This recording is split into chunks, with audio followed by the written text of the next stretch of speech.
It's time for Sports Time on Sports 56 and 98.5 FM. The first hour of Sports Time is brought to you by Lexus of Memphis. Here are your hosts, Brett Stats Norsworthy and Bryant Dacus. Recession for a second. Good as well.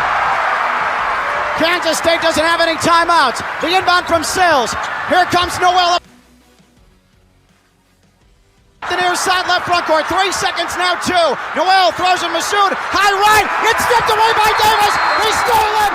Florida Atlantic is going to the Final Four. One of the most improbable stories in college basketball history has just played out in New York City. Houston, you have a problem. Florida Atlantic is coming to town looking for a trophy. Florida Atlantic 79, Kansas State 76. FAU is going to the Final Four.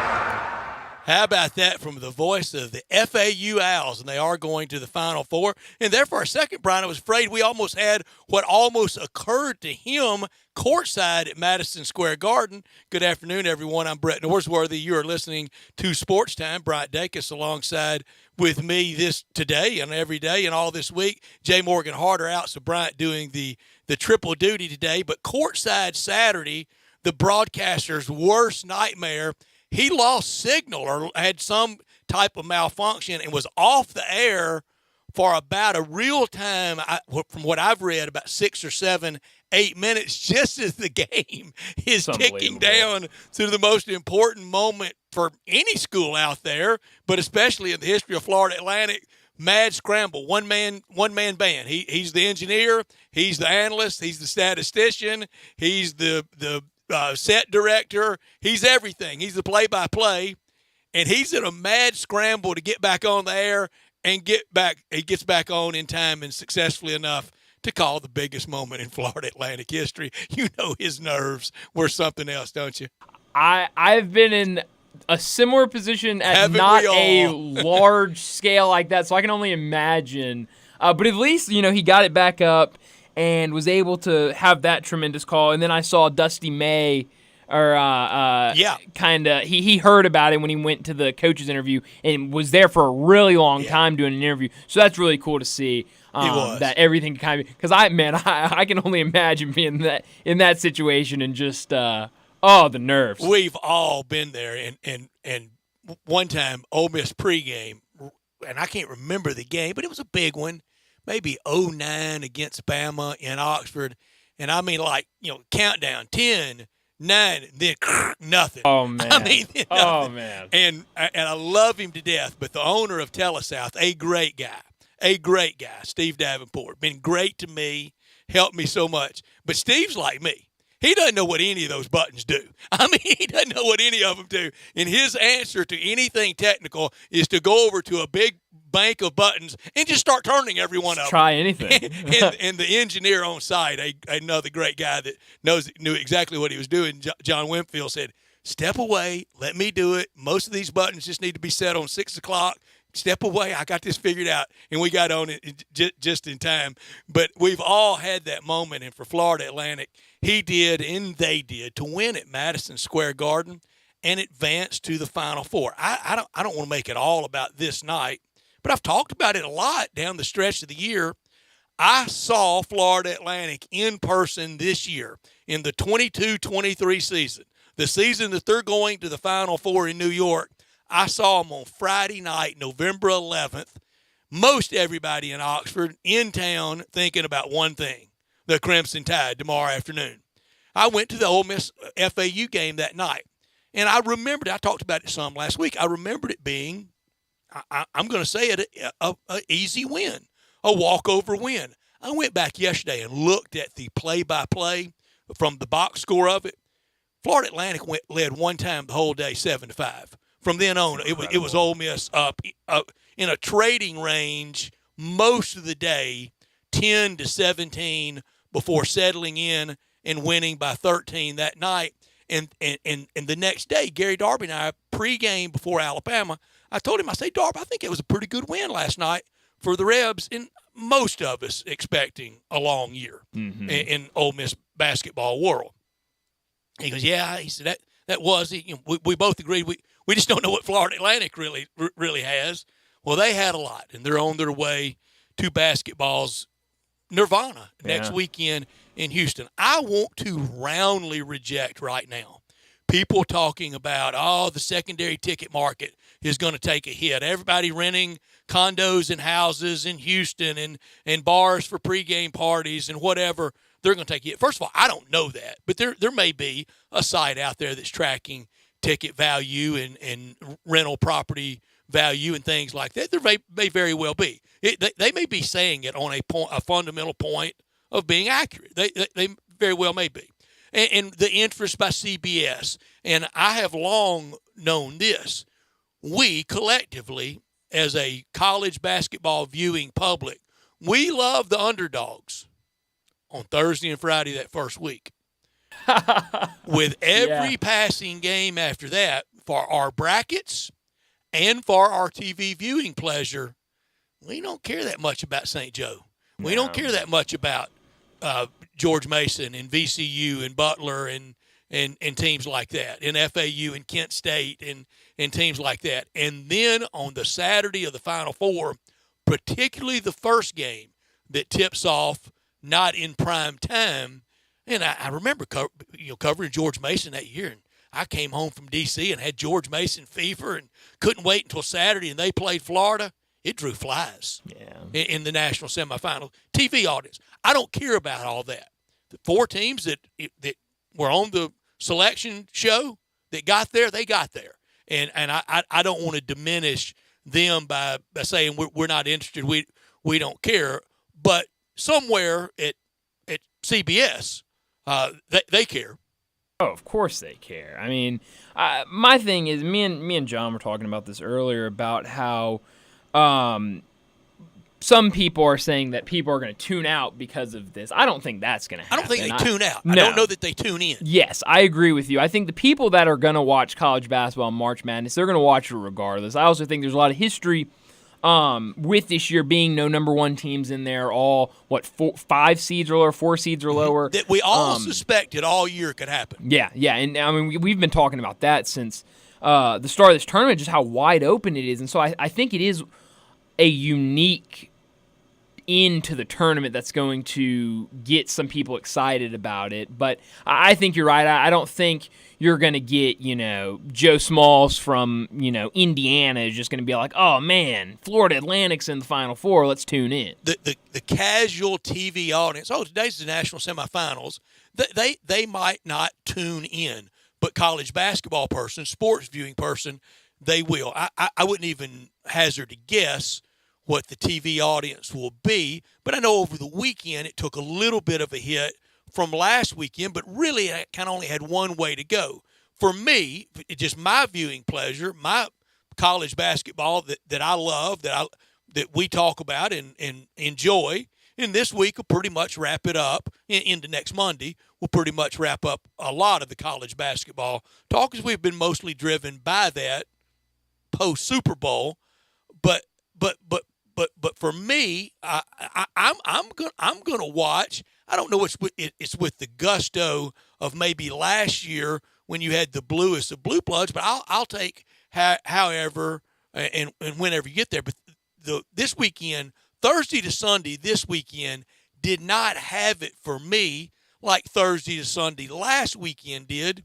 But that was a 10 out of 10. That was A+. That's maxing out. Almost, gravity's going to get you from that point. To stay with the 1 to 10, if I'm holding up a dunk contest placard and I'm one of the judges, I would give that really started Tuesday, so you really get 2 extra days, and those were decent. You give Tuesday to Sunday. Last week, I would give a 10. Yeah. This absolutely. week, all right. This week, what would you give? The Romanian judge, Bryant Dacus. I'd probably give it 7.5. I'm 8. Yeah. I'm around 8. See, a lot of that's because it had to come down, doesn't it? It has every weekend can't be a 10 as much as we want it to be. It just can't. But I'd probably put it at 7.5 just because I was traveling so much. I didn't get to see every single second of every game. How was hockey? Brett, It was unbelievable. Good. I Blowout told win for your Kraken. Even Melinda, who isn't my girlfriend, she isn't a big sports fan. I mean, she'll watch it. That's she'll great. she'll go to it. She left the game going, "This was awesome." Good deal. I told my mom, I said, That's I might. good for you. Oh, absolutely. I told my mom, I said, I might be exclusively a hockey fan now, and I've been to, obviously not as many as you. You have age on me, but I've been to a lot of sporting events in my lifetime. This might have been the most fun I've ever had at a sporting event. That's great. 7-2 blowout, wasn't it? 7-2 blowout. And that's another thing. It could have just been that I was for the away team, so I was surrounded by Did you tee it up with Predator anybody? fans. No, but every time they you get scored, the I'd bring jump it on, up. Pred fans? No, but I'd jump up. I had a little. Who's talking now? No, I wish. There was like a little 10-year-old in front of me who was also a Kraken fan. So anytime they'd score, we'd jump up and just start cheering and There's a high-five 10-year-old each other. Kraken fan in Nashville? I guess so. He was from Chicago. Okay. Drove down from Chicago. I said, "Why aren't you a Blackhawks fan?" That's he even knows more he knew one of the players or something like that for the Kraken. So it was fun. It was Cool. a lot of fun. A lot of fun. Nothing better than being at anything in sports in person. I love Oh it. yeah. I know it'll end someday. I just hope that day's not anytime soon. The only thing, we had great seats. Got them on SeatGeek, and we were like 3 rows back, right beside the penalty box. Get in there. You were down on the near the glass. we were like right on there. I've never had hockey seats that good. Oh, it was great. I sit with real people up top. Just found some great tickets on SeatGeek. The only thing is, it's a little cold in those hockey games. My lips are chapped from it. I froze in Columbus. I wasn't dressed right for hockey. No. Who knew? Yeah, you got to layer up. You really do inside the building. And I told somebody one time, I went to I think I might have been in St. Louis at a Blues game, and told somebody back in Forest City, I said, "Man, it was cold in there." I said, "Brett, it's a frozen pond inside. Playing on ice." It's got to be. Yeah. It's got to be. So fun time. You didn't go to soccer? No, we didn't go to soccer. You got a good kit. I did. I went by and bought this yesterday. We were gonna drive up Friday night, but we had all those storms come through. We didn't want to risk it driving up Friday night, so we waited till Sunday morning. Got up about 7, drove to Nashville, got down there, did the game, did Broadway a little bit. Broadway was ridiculously When packed. is it not? It was so packed it wasn't even fun. Does it ever slow down? I don't think so. Melinda's brother lives in Nashville, and he was like, this is way worse than it usually is. It was. I mean, we were there for like 15 minutes, and then we were like, all right, we're leaving. We're gonna go somewhere else. I did see Josh Dobbs at one of the bars though. That was fun. But yeah, so we didn't go to soccer. We went to a great. And Josh Dobbs, who is literally a rocket scientist. I'm not kidding you. Brett. Literally. I'm not That kidding. was his major. I'm not joking when I say this sounds like a joke. I promise you I'm not joking.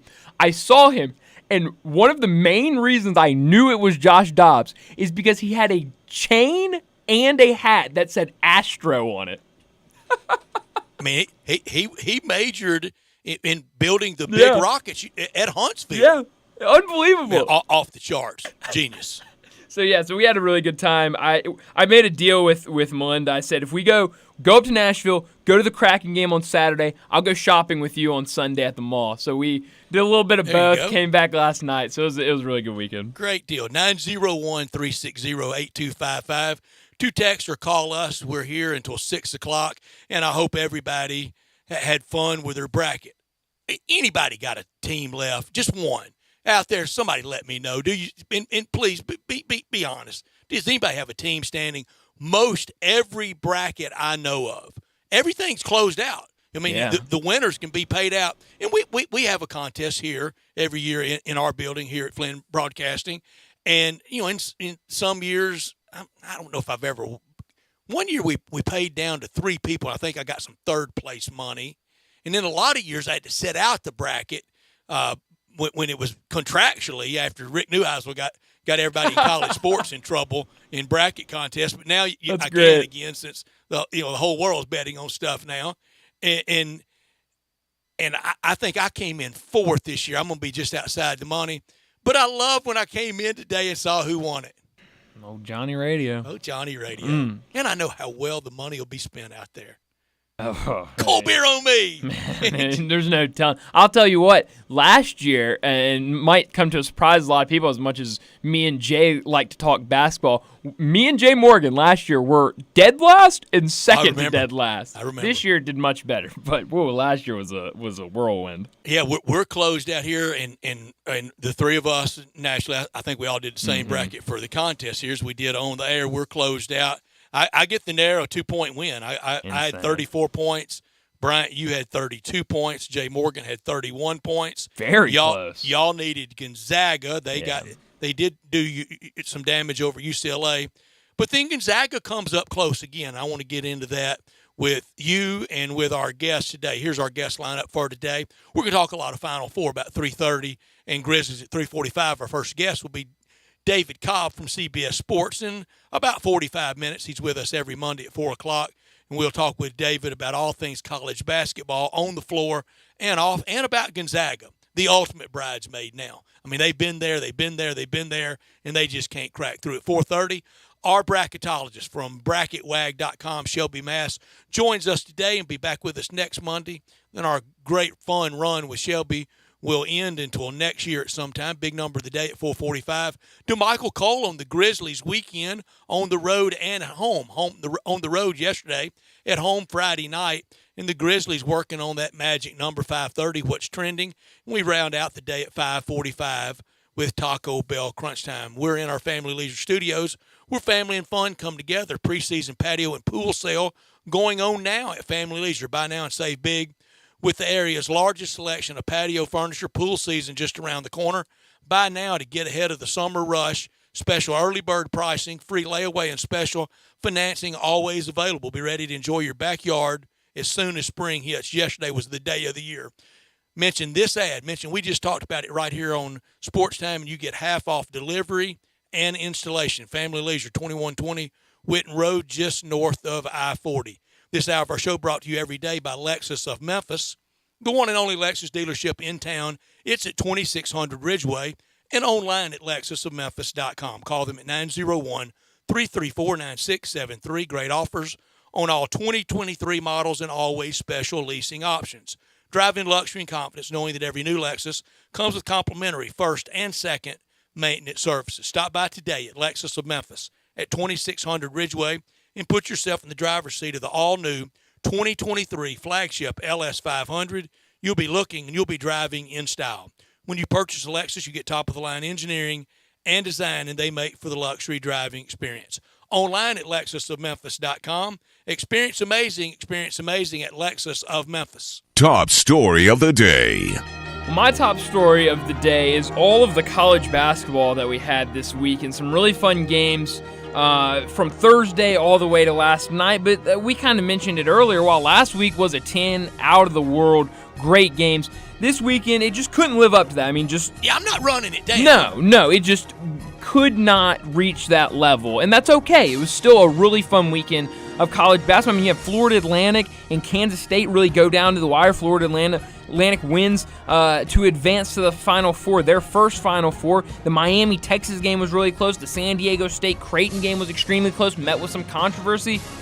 But the game that really just ruined it all for me, Gonzaga getting beat down by UConn. UConn, these past two games, have looked completely unstoppable.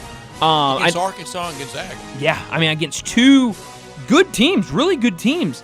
And they've looked good all season. I just I've never watched UConn before the last two games and gone, that team could cakewalk to the national championship. I loved them in November and December and then fell out of love with them.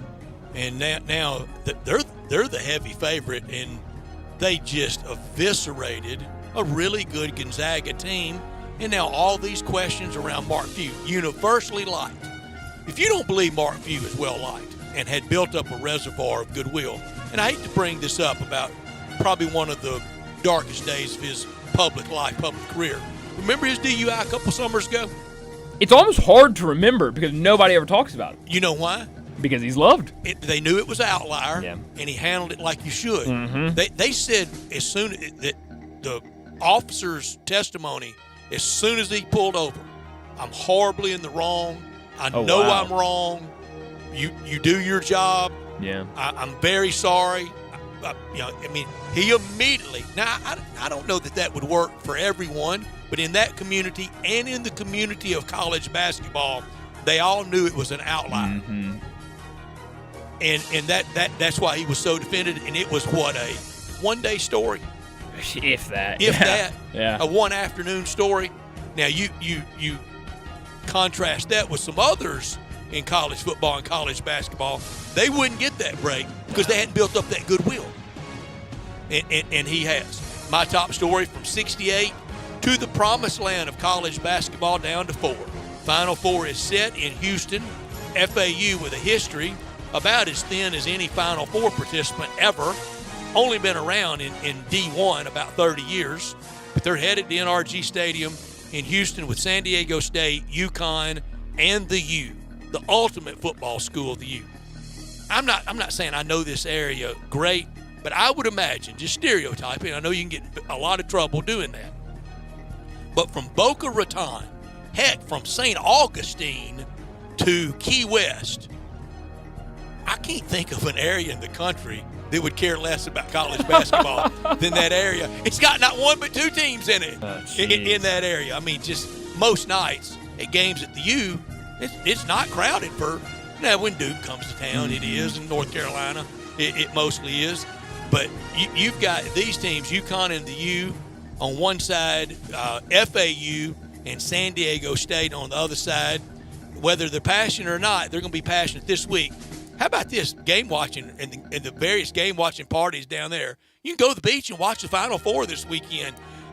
3 first-time coaches in a Final Four: Jim Dutcher, Danny Hurley, and Dusty May. And I didn't know this until this morning. A friend of mine alerted me to this. Dusty May looks 10, looks very young. Yeah. He's got a son on the team at Florida. Basketball? Yeah. Wow. I didn't know it till this morning. So we got new blood. How much will we love it? How big will the ratings be?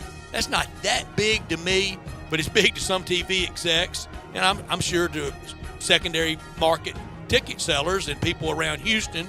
But once you get to a Final Four, that kind of takes over, that you're at basketball's holy grail. Not top story of the day. Well, my not top story of the day really could have been my top story of the day. Is that Jordan Walker, it's been officially announced he's going to make the opening day roster for the St. Louis Cardinals, which I love to see. I mean, it's a little bit of both because I would have loved to see him here in Memphis. You gonna buy a jersey? Maybe. I don't know. Number 18? Number 18. It's way more appealing than whatever number he was rocking in spring training. But number 67 in spring 67, training. that's right. So in spring training, 277 batting average, 299 OBP, and 791 OPS. With 3 home runs, 9 RBIs. I think he's going to struggle a little bit, but I mean, he's shown through spring training that he can fight through adversity, and that's what Marmol said when the video went around of them telling him he's on the squad. He said, we have not seen somebody face adversity and handle it as well as you had this spring. So, I mean, I think if anybody's up for it, it's him. I'm just kind of worried about being an outfielder. I mean, they just moved him middle of the season last year in Double-A. Really hasn't played outfield. It's going to be an adjustment, so we'll see. But I'm really excited to see what he can do this year in St. Louis. Remember when we had Matt Pauley on about 3 weeks ago from KMOX, and he made the point that if he's up there, if he makes the roster, opening day roster, they're going to play. Yep. Because there's no need to have him up there and have him sitting, atrophying. I mean, just being there and not doing anything. Better to have him in Memphis getting at bats, or maybe even back to Springfield, but probably Memphis at AAA level. But he's going to start the season in the show with the big league team. Number 18 special to me. That was Mike Shannon's number. And I'm not saying that Mike Shannon was a great player as a Cardinal, but he was a good Cardinal, and he was a great broadcaster. You remember a few years ago, Carlos Martinez, he wore 18 as a tribute to Oscar Taveras. Oh, yeah. Oscar Taveras wore 18, and when at his death, he was designated to be 18 for a long time for the Cardinals. Other number 18s, Gene Tennis on the 82 Cardinals, he wore number 18, and Andy Van Slyke, one of the big disappointments in Cardinal history. He really blossomed after that trade to the Pirates, but he wore 18. I'm ready for Jordan Walker mania to start. My not top story, FAU in the Final Four only makes my point from 1 week ago at this time, I think, even more correct and more pertinent. If you believe the Tigers this could be the Tigers, and I'm not saying you're wrong. I kind of subscribe to that. I don't know if it would be all the way out, but I certainly think it was an opportunity there that we never will know now. I don't know. This team could have gotten to the next round, not against FDU, but maybe in New York against Tennessee or Kansas State, and played like it did at Tulane, or home against Tulane, or it could have played like it did at home against Houston and in Dickies Arena against Houston and bulldoze them, and we would be talking about a fourth Tiger trip to the Final Four. If you think that could have been the Tigers, then you have to agree with me that that's one of the worst that's the worst loss of all time, because that denied a Final Four. If you're going to have that nexus all the way through of, would have beat FDU, would have beat Tennessee, would have beat Kansas State, then you're admitting what I said a week ago today. I mean, yeah. I mean, if you would have told me Memphis loses by 1 point in something that happened in the last 20 seconds of the game, if you had told me that before the season when we made our picks and I said this team was only going to win 19 games this year, sign me up. I would have said, yeah, that is the biggest loss ever. I mean, I don't know how you can. It's incongruent to say, oh no, that's not the biggest loss ever. Yeah. But yet you say they could be in the this could be the Tigers. Yeah. I don't think you can have both. Now I don't know that it would have, and neither does anybody else. I think the Tigers would have stacked up just fine against FDU, just fine against UT. Yeah. And I said it Friday. It denied us Kendrick Davis versus Marquise Noel. On Marquise Noel, I know I'm running long, Brian. You're good. On Marquise Noel. Please hear everything I'm getting ready to say about this. Please don't. Just don't hear a little clip and then text us something different. I'm here to applaud him. I'm here to recognize he was the most exciting player in the tournament. I'm here to recognize he should get consideration losing in the Elite Eight for MOP of the tournament. I'm here to recognize that. But also it was very Brett Favre of him. He kept both teams in it. He would make a logo three, and then he'd shoot an air ball. Yeah. He would make a great baseball overhand pass, and then he would throw it into the eighth row. Yep. They would not have gotten there without him. I'm recognizing Marquise Noel's greatness. He killed him at times as well, though. I agree. And my dad actually said the same exact thing. I guess it was probably the Sweet 16 game? Mr. Dacus and I know. Oh, y'all know. And he kept saying, I didn't get to see the entire game because I was running some errands, but I'd been listening to it. I come home, he goes, this guy's got to stop shooting threes. Run some I'm begging him.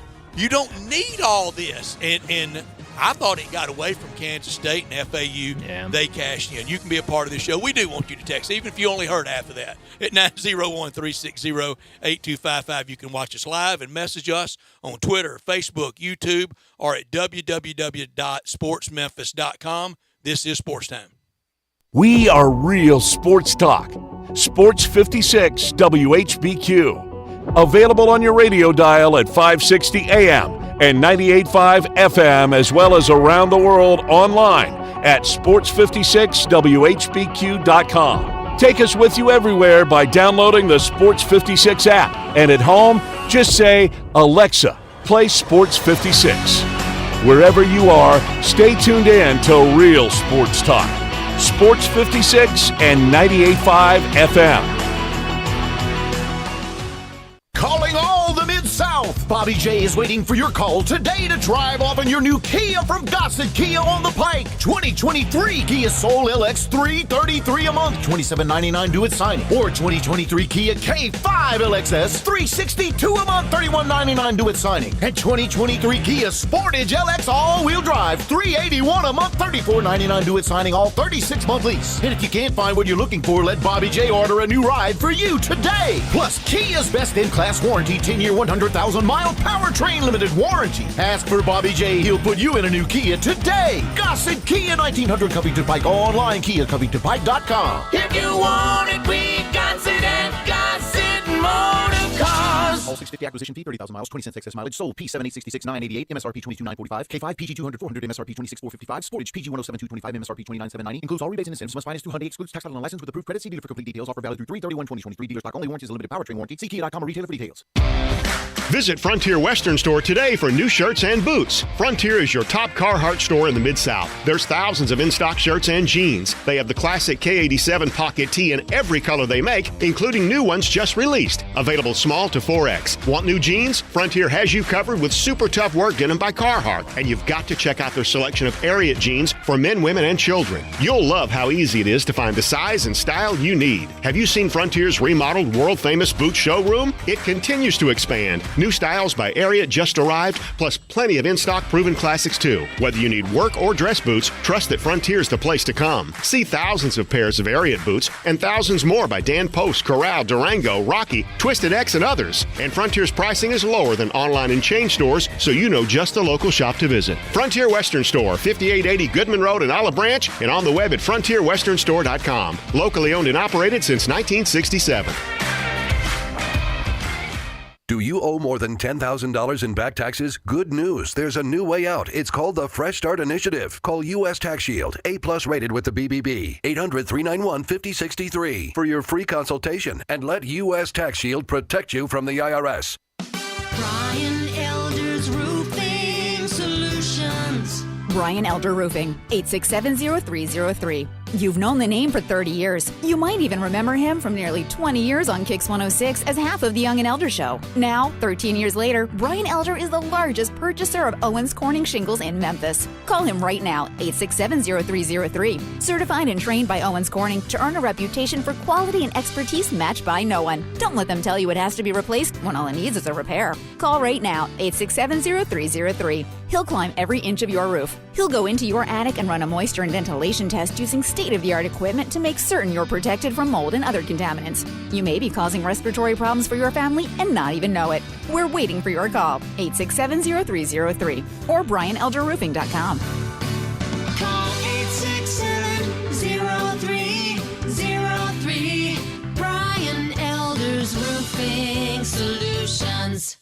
Mitsubishi Motors Spring Sales Event is on at Gossett Mitsubishi on the Pike. Come test drive the all-new 2023 Outlander plug-in hybrid electric with 420 total range, 64 combined MPG, and 38 minutes best charging time. And you may be eligible for up to $7,500 federal EV incentive and $1,500 lease cash. Come check it out at Gossett Mitsubishi. Plus 2023 Mitsubishi Outlander with 3 rows of seating for up to 7 people. We Gossett at $499 a month or buy for $34,055. Looking for some peace of mind in your new ride? How about Mitsubishi's 10-year, 100,000-mile powertrain limited warranty? 2023 Outlander, $499 a month, or get 1.9 for 36 months and test drive the all-new 2023 Outlander plug-in hybrid electric. That's Gossett Mitsubishi, 1870 Covington Pike, or shop online at memphismitsubishi.com. If you want it, we Gossett at Gossett Motor Cars. Outlander PZO 12158, MSRP 34555, includes all rebates and incentives. PF 695, excludes tax title and license with approved credit. See dealer for complete details. Offer valid through 3/31/2023. Dealer stock only. Now back to Sports Time on Sports 56 and 98.5 FM. This hour is brought to you by Lexus of Memphis. Here are your hosts, Brett Stats Norsworthy and Bryant Dacus. 901-360-8255. That's the number to text or call for you to be a part of our show. The first day of the new week in the last week of March, the last week of the first quarter of 2023. It happens just like that. I saw a great tweet this weekend from our old buddy Parrish Alford that is now retired from newspaper business, but he tweeted out something really good. He goes, I know that happens, but man, it's something that goes from 68 to 4 that fast. It really does. I mean, just like that. 2 weeks ago today, we had the bracket full of optimism, full of hope, and I think that's what most of us want out of life, for darn sure out of sports, is just give me some hope. Yeah. That's what the recruiting kind of satiates that, and and summertime W's and L's in college football, all that is hope, and that's what we want more than anything else. And then it gets down to 4. But how it got down to 4, I want to go back to Friday night, and I want to go back to my closing comments Friday afternoon, and my made-up word.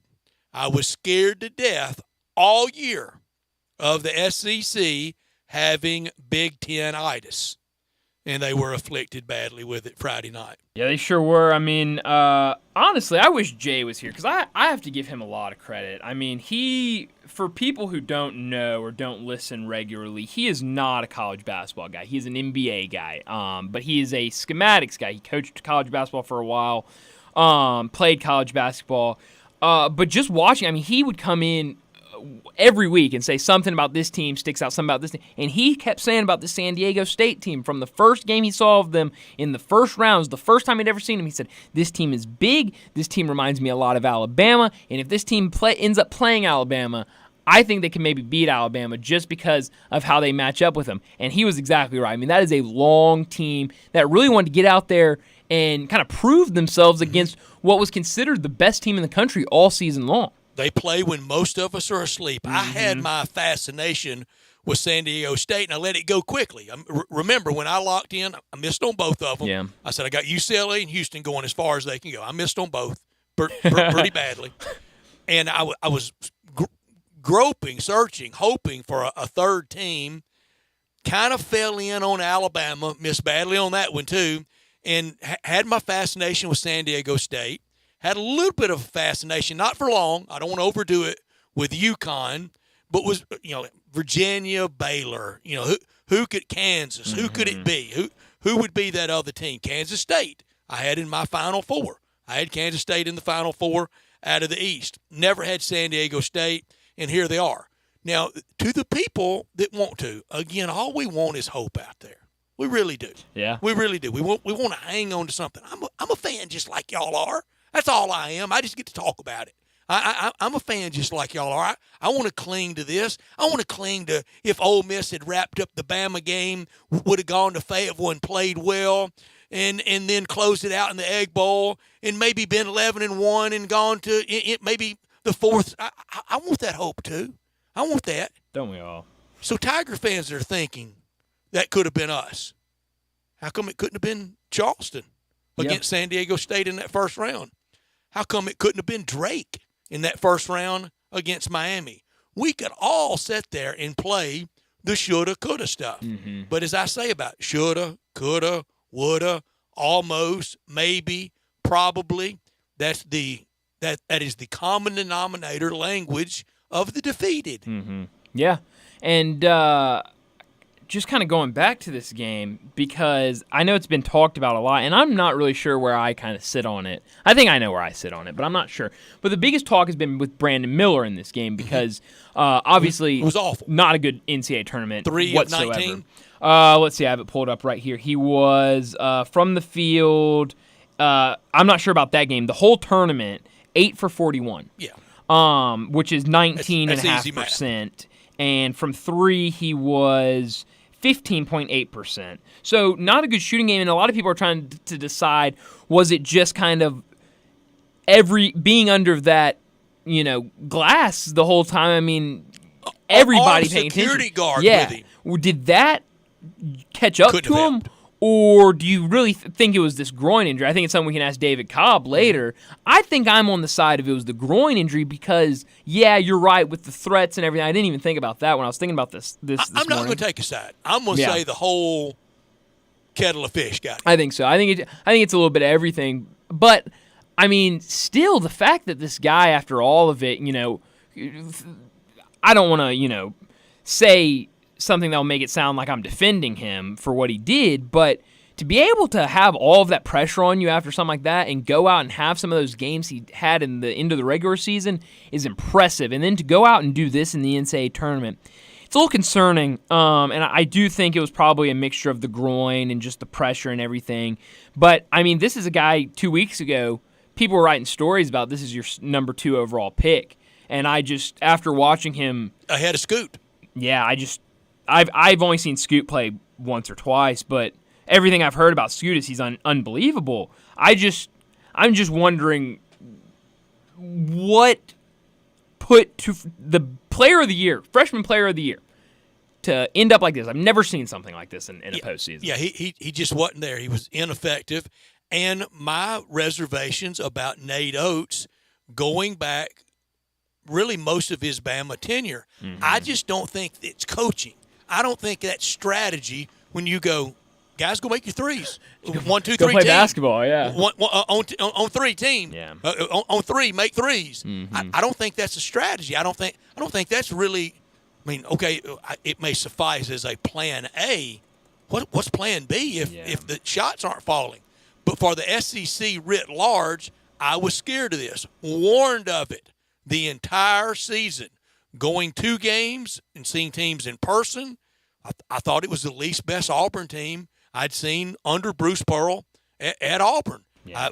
I talked about going to Arkansas and the building feeling very sleepy, like they knew this is not a go for it year. Then they had the surprise win against KU, and what the heck, let's try it, let's go for it. Get thumped 23. Tennessee, okay, it wasn't second-round Rick, it was third-round Rick. It's still not much. And I think around college sports, particularly football and basketball, especially in the SEC, we settle. We say, okay, we'll get them next year. But what about this year that just concluded? I think at other places, I think to a degree with Tiger basketball, we can get really comfortable on very little. And I'm not talking about firing anybody. Rick Barnes doesn't and isn't and shouldn't be fired. But Eric Musselman, for sure. We know that. Penny Hardaway, no, nobody's talking that. But what about you give me a clear direction for next year? Just don't say, we're going to be back next year. I want to hear more clear direction because, yes, Dennis Gates in year 1 at Mizzou, great year. But that exit to Princeton? You get beat like that. A&M, have you heard the Rich? Only once or twice. Yeah, first round, done. Look, ended up, I missed badly on Houston. Auburn gets beat 17 by them. Yeah. And Kentucky, once again. I think too many excuses get made, and I don't know that they can or can't.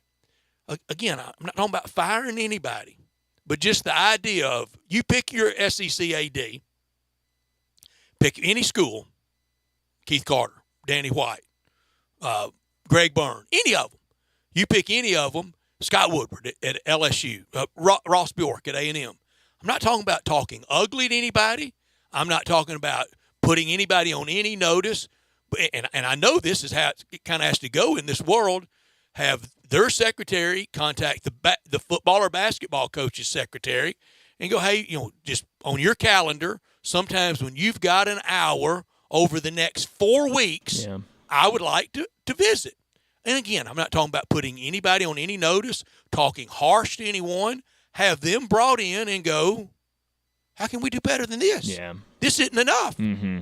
We're spending all this money for anything you want, travel, food, anything, workouts, everything is perfect, academic, everything. This doesn't cut it. Yeah. Alabama and Tennessee not to have ever made a Final Four, and now you got 3 new ones cashing it in this year. I think that's unacceptable. Yeah.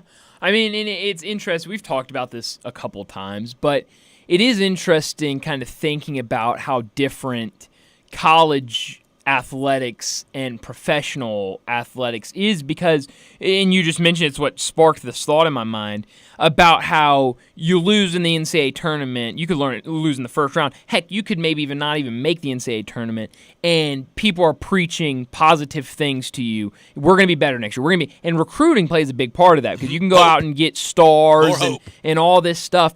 But professional sports, when your season ends, whatever professional team you root for, it's always, man, this was our year or this and that. How do we fix this so that we can be better next year? Great example. Exactly. A great example of that. So it's just weird how different it is because it seems like college sports, it's always so positive, where professional sports, it's what could we have done better, more almost negative thoughts when you lose at the end of the season. So it's interesting. And then Brett, that is a great contrast. Yeah, I mean, it's so weird, and I don't think it's something that people really think about. Here's what it is.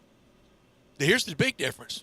That pro owner, he's not scared of that coach. Oh, no, not at all. These ADs are scared to death of him. Yeah. And especially with all the big names you've got in college athletics now. I mean, they almost run it instead of the AD, and you're right. I mean, these owners will make a decision just like that. The happiest day between AD and coach is the first day. Oh, yeah. At the jersey, holding up and handing the helmet or the basketball to them. Yep.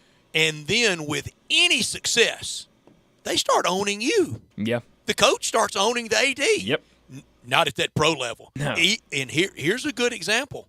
And he had a pretty snappy answer today. Bill Belichick, to antsy New England Patriot fans, see the last 25 years. Guarantee you, he goes 5-12 this year. Big game Bobby Kraft calls him in. Oh, yeah. Give me some direction. Some serious conversations for sure. But back to Alabama, because you were talking about this exit and how promising of a season it was. This is a huge offseason for Nate Oates. Lost both of his top assistants, losing arguably the greatest player to play at Alabama. I mean, I don't know if I believe that, but I think you can make a real argument for He's it. on the list. Oh, absolutely. And you kind of look at the class they're bringing in. It's 3 4-stars and a 3-star. I mean, they're going to have to go out, grab some assistants, grab some portal guys. I think this is going to be a massive year for Alabama and Nate Oates in his tenure for Alabama. And one of those assistants in the area is the new head men's basketball coach at Arkansas State. I was at the commissary today. I was in Collierville at Houston, Levy, and Poplar. We weren't on that patio, but we were inside, and I'm not kidding you. We went through the whole litany. And I was with a friend of mine who has a son that is a freshman at Miami, at the U, enjoying this Final Four run by the Hurricanes. I was at the Collierville commissary, either there or the Germantown commissary, both places. Perfect for big groups, a lot of room to watch the games coming up, a lot of rooms for Grizzlies playoff time, any time of year, the perfect time of the year at either commissary. If you're craving an easier way to order, text commissary to 33733 for that Memphis-style barbecue and ribs, done the slow-cooked Memphis-style way. Start that feast with the great appetizers like the cheese plate. We did. The tamales. We did. The barbecue nachos. We didn't, but we had a lot of barbecue or the smoked chicken wings. They're fantastic. Dig into the ribs, the shoulder, chopped or pulled on a plate, on a sandwich. All the sides, beans, slaw, deviled eggs, bread as well. You can order it by the pound or a 6-pack or an 8-pack or a 12-pack. And those desserts, like the banana pudding, that's what we had today, are the best lemon icebox pie I've ever had anywhere. I just couldn't go there. I didn't save enough room. I always tell you, save room. I didn't. Or the strawberry cake. 901-754-5540. Online at commissarybbq.com. In Collierville and Germantown, those party areas, weather's getting ready to get nice and stay nice for us to be able to enjoy that.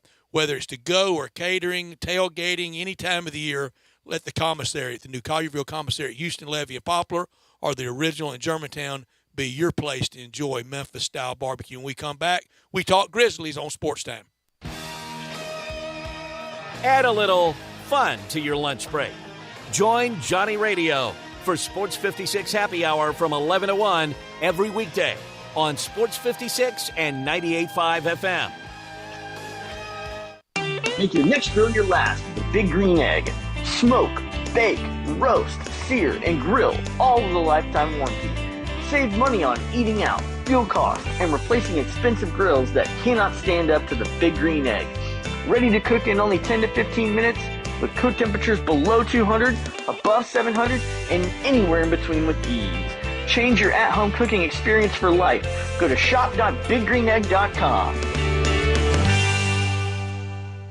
Make your next grill your last with the Big Green Egg. Smoke, bake, roast, sear, and grill, all with a lifetime warranty. Save money on eating out, fuel costs, and replacing expensive grills that cannot stand up to the Big Green Egg. Ready to cook in only 10 to 15 minutes with cook temperatures below 200, above 700, and anywhere in between with ease. Change your at-home cooking experience for life. Go to shop.biggreenegg.com.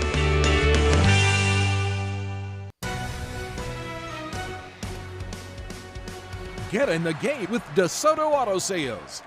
We're maniacs from all this madness, and if we're going to catch all these games, we need your help. So DeSoto Auto Sales has cooked up a 3-point plan to help you rebound from your old ride. Step 1, Pick any of our rides on the lot. Step 2, pass us your old ride. Step 3, we'll come in with the assist. So if your old ride makes you feel like you're on the second string, it's time for a rebound, and we can get you in that ride of your dreams. Worried about fouls on your credit report?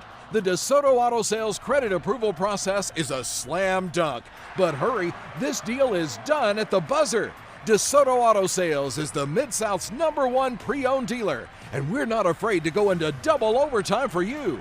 See all our rides at DeSotoAutoSales.com. That's DeSotoAutoSales.com. You don't have to be from the West to live the West. You just need the spirit, the confidence, and the style, and that sense of adventure that comes with each new day.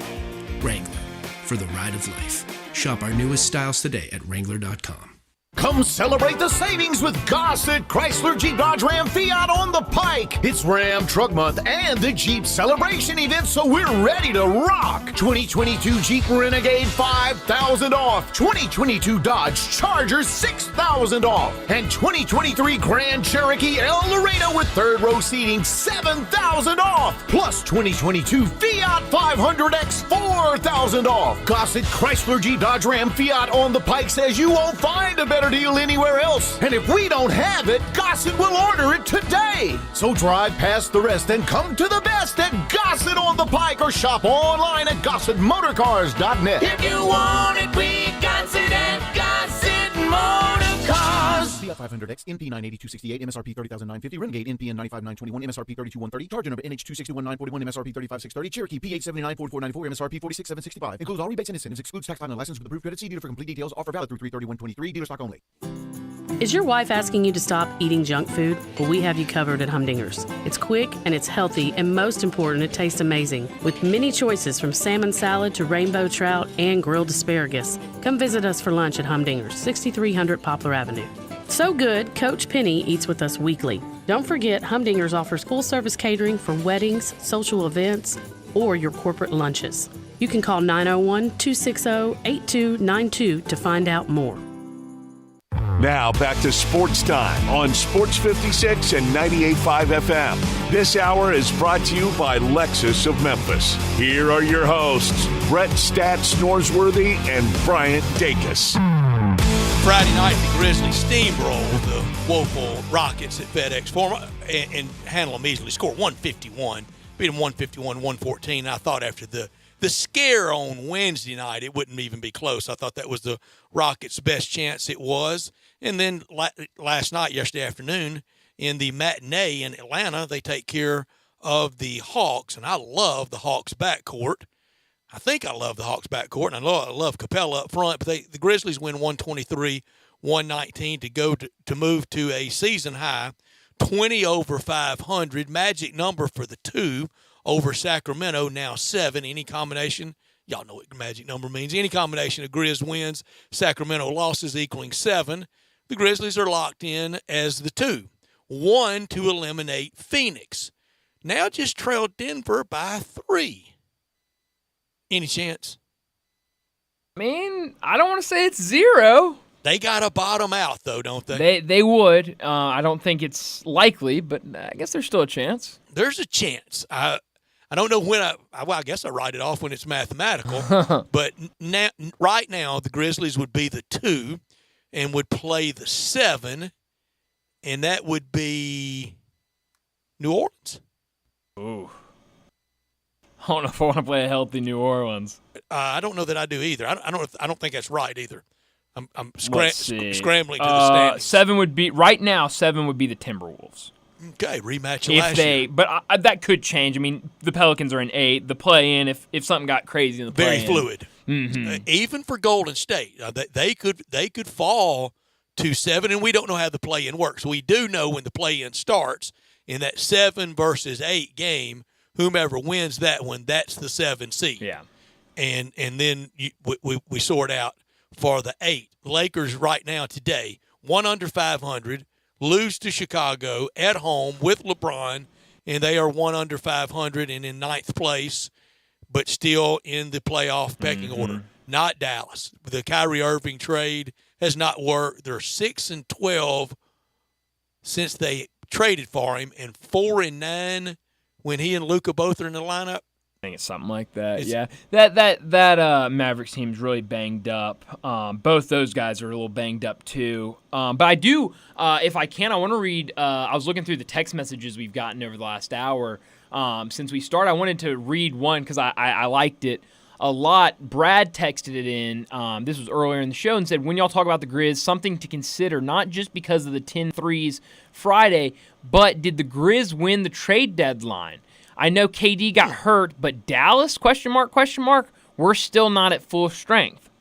And I think, obviously. Win it by making what we thought was a small ball deal? Yeah, and I mean, I think. Luke Kennard? Yeah, but I mean, also you think like KD and the Grizzlies were. There have been talks about that. We were not the shiny toy. No. OG, there were a lot of names thrown around there. And I know KD's injured. I know things are very weird down in Dallas. But I think with what the Grizzlies needed, we all talked about, they need that three-point shooting. You go out, you get a guy like Luke Kennard, kind of came in, really kind of needed to get comfortable with the team. To shoot. Was very reluctant to shoot. But I mean, you let look it at fly, son. Let it fly. What he's done in March, 14 games in March, he is shooting 53.8% from three. And I'm sure somebody didn't bring you in here to set screens. No, we brought you in here to shoot the ball. When you got an opening, let it fly. And he has now. The Grizzlies 20 over 500. We talk a lot more Grizzlies in about an hour with DeMichael Cole, as we do most Mondays. DeMichael on the beat for the commercial appeal on all things Grizzlies. When we come back, we start hour 2 with one of our very favorites. That's David Cobb from CBS Sports. Bryant Dacus, Brett Norsworthy. Sports Time on a Monday afternoon. Stay with us.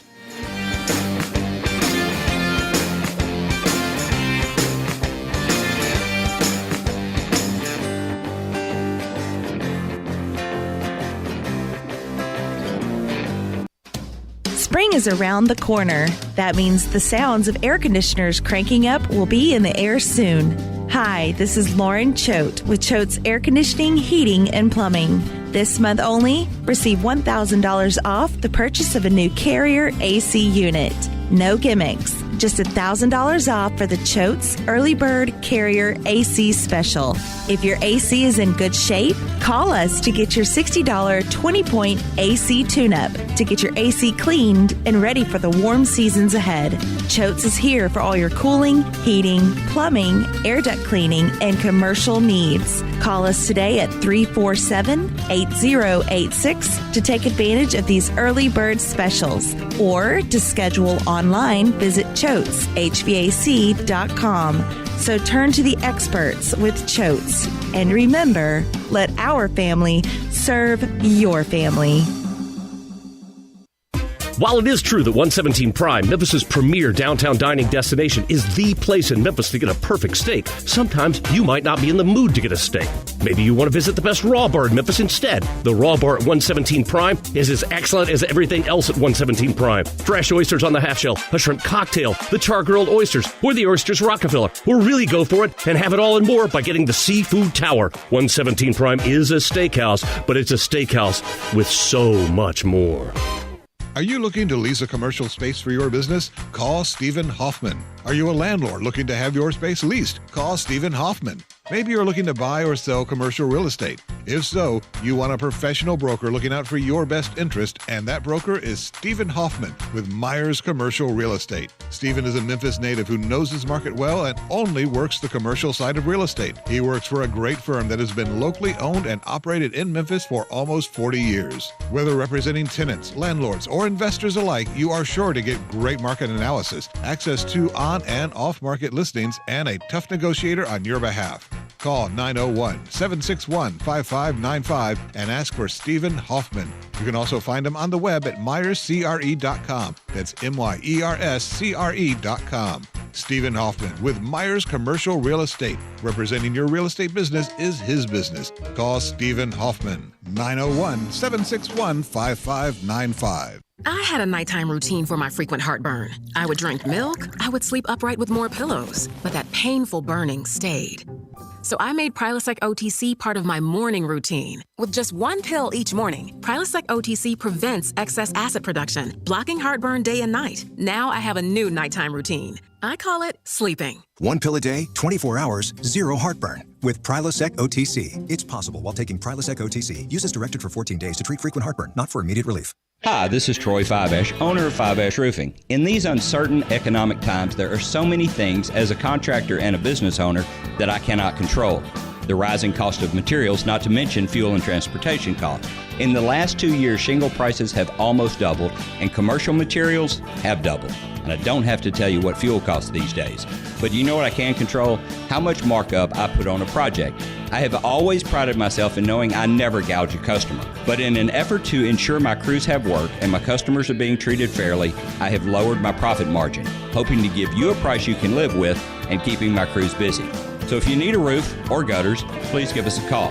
Fiveash Roofing, fair, honest, and ethical. Fiveash Roofing, a proud sponsor of Tiger Athletics and a member of the Tigers home team. 367-0050 or memphisroofer.com. 367-0050 or memphisroofer.com. Fiveash Roofing, it's what we do. We're here for you. We are Sports 56, WHBQ Memphis, and W253DF Memphis, Flynn Broadcasting Stations. Now back to Sports Time on Sports 56 and 98.5 FM. Here once again are Brett Norsworthy and Bryant Dacus. 4 o'clock on a Monday, it means David Cobb, Memphian, from Memphis and from the University of Tennessee, and also from CBS Sports on Twitter at David W. Cobb. And I've worn him out all weekend texting him about college basketball. And we're down to 4, David. Good Monday afternoon. Hey, guys, it is a good Monday afternoon. I'm in town. I just got a notification from United Airlines about my flight to Houston on Thursday for the Final Four. And I actually had the morning off, so I was listening to Greg and Eli on my way to Wedgwood to play golf this morning. And then on my way back, I was listening to Bryant and John.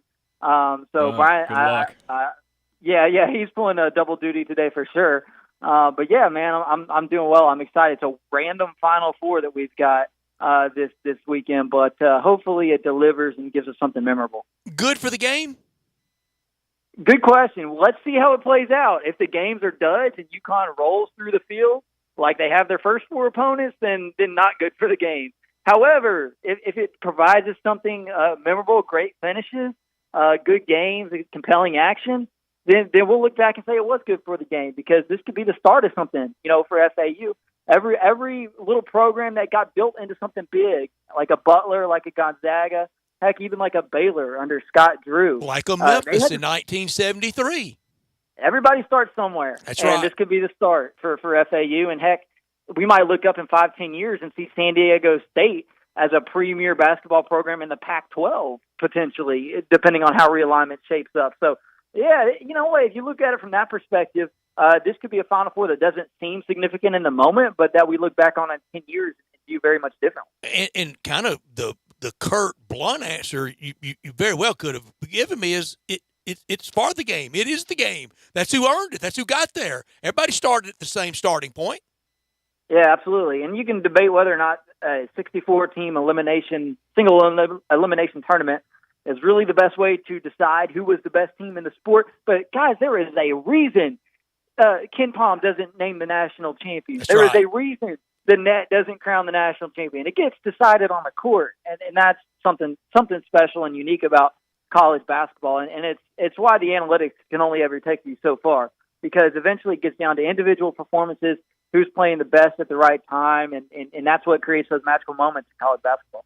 David, I'm curious because I saw a lot of people kind of talking about this, especially over the weekend with the 4 teams that are now in the Final Four, talking about how the transfer portal has played a big role into this, and the extra COVID year has played a big role into kind of those mid-majors being able to build these programs to get into the Final Four, and also just how wide open this NCAA tournament was. Do you think that there is some sort of factor to that with the transfer portal, and do you think that with that transfer portal being what it is and teams being able to kind of rebuild and retool their teams every year, we could see more Final Fours with kind of teams like this that aren't the bluest of the blue bloods? Yeah, without a doubt. It's a mix, though. I mean, you go and look at Miami. Everybody's talking about how they bought their roster and whatnot. Well, Isaiah Wong was not somebody who they went and plucked off of some other team with some big, huge payday. Now, look, he got paid. Once they went out and got Nigel Pack, Isaiah Wong was like, yo, what about me, man? I've been here. And he got his. So it's a mix. Same with UConn. Sonogo's been there for a minute. They went out and got, Tristan Newton out of the portal. But they've built from within a little bit. FAU is mostly homegrown. Vlad Golden, a Texas Tech transfer, is part of that. So, he fits that category. But and San Diego State has several transfers too, but they've also got 4 guys in their rotation who were a part of that COVID San Diego State team that was on track to be a number 1 seed before the tournament got canceled due to COVID. So it's a mix. You can't just go out and go 100% portal. Kansas State did it, but with mixed results, obviously. Like, they didn't quite reach all the way. They exceeded expectations, no doubt. But the thing that strikes me the most about these rosters in the Final Four is the glaring lack of freshman contributors on these teams. I mean, this might be the least freshman-oriented Final Four of all time. And since freshman eligibility. Yes, and I saw a stat the other day that there's not a former top 30 prospect in this Final Four, which is insane. So those things speak to the larger point that, yes, additions through the transfer portal and that extra year of eligibility have leveled the playing field in college basketball and created more parity and given teams that we wouldn't typically expect a chance to do something special. David, it's just nuggets galore out there. 3 first-time teams to a Final Four, first time since 1970. These new coaches, I love all that. But also I saw this, and I think it was your colleague John Rothstein that tweeted out about kind of the new blood. And I took a walk on the wild side and went to the responses. And I'm going to defend college basketball of whether this is good or not. Well, this is how it falls out. We take it however it is. But then this first respondent had to take a shot at college football, and then I really blanched then, and I'm going to defend college football. It said, yeah, unlike college football, we have new blood. Should I tell him that even if it's not UConn, if it's one of the 3 first-time teams for the 21st century, that will take 14 different winners of for college basketball, it'll be the 14th different winner of the 21st century if it's not UConn.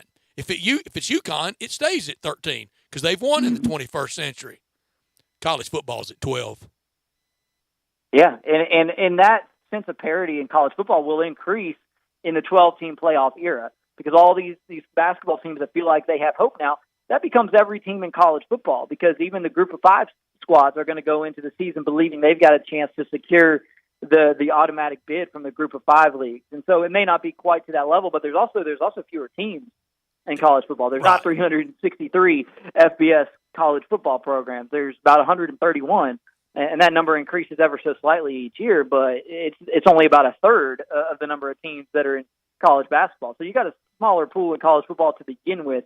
And I think that sense of parity or anybody can do it starts to increase as the field expands in the college football playoff. So it's actually a brilliant point on your part because the NCAA tournament gives us this sense of anything is possible and anybody can win it all.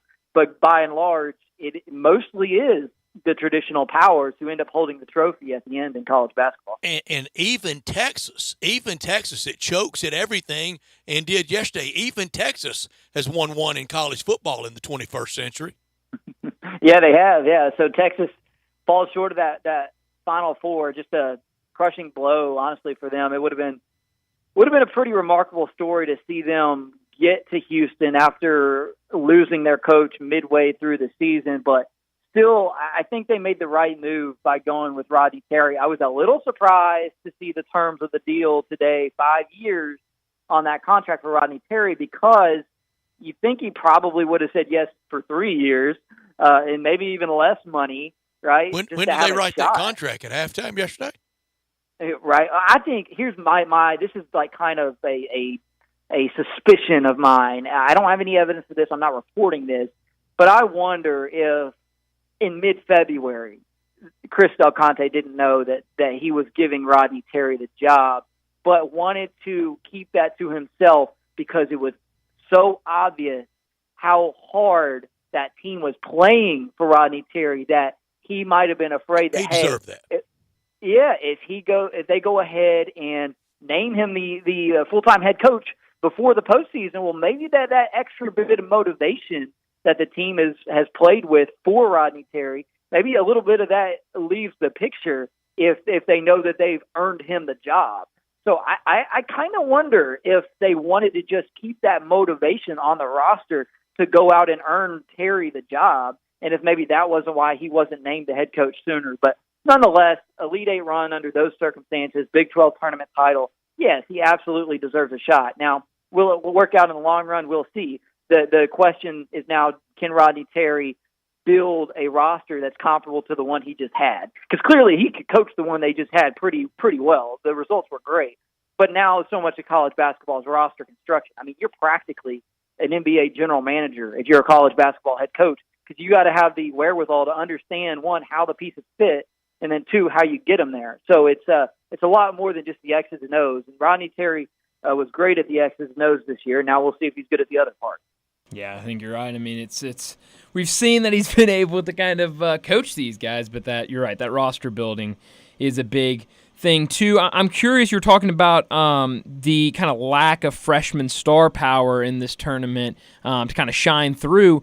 With Brandon Miller, it's kind of been what everyone's been talking about over the weekend. I don't have the numbers in front of me, but I think it was like 19% from the field and about 15% from three for him over the several games they played.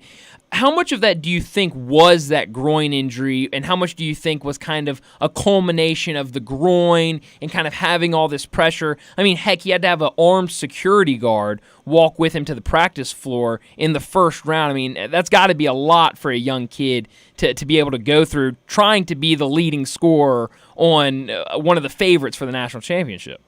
Yeah, I also just think Alabama got too reliant on Brandon Miller down the stretch this season, because there were games throughout the year when they won, and sometimes won pretty easily, when he didn't have a good offensive night. And it felt like down the stretch of this season, they became too reliant on him, in that there were other players who had provided them with major contributions during the season who seemed all too comfortable in ceding the spotlight and ceding the basketball to Brandon Miller. And I understand you need your best player to be a star this time of year, but go and look at San Diego State and Matt Bradley.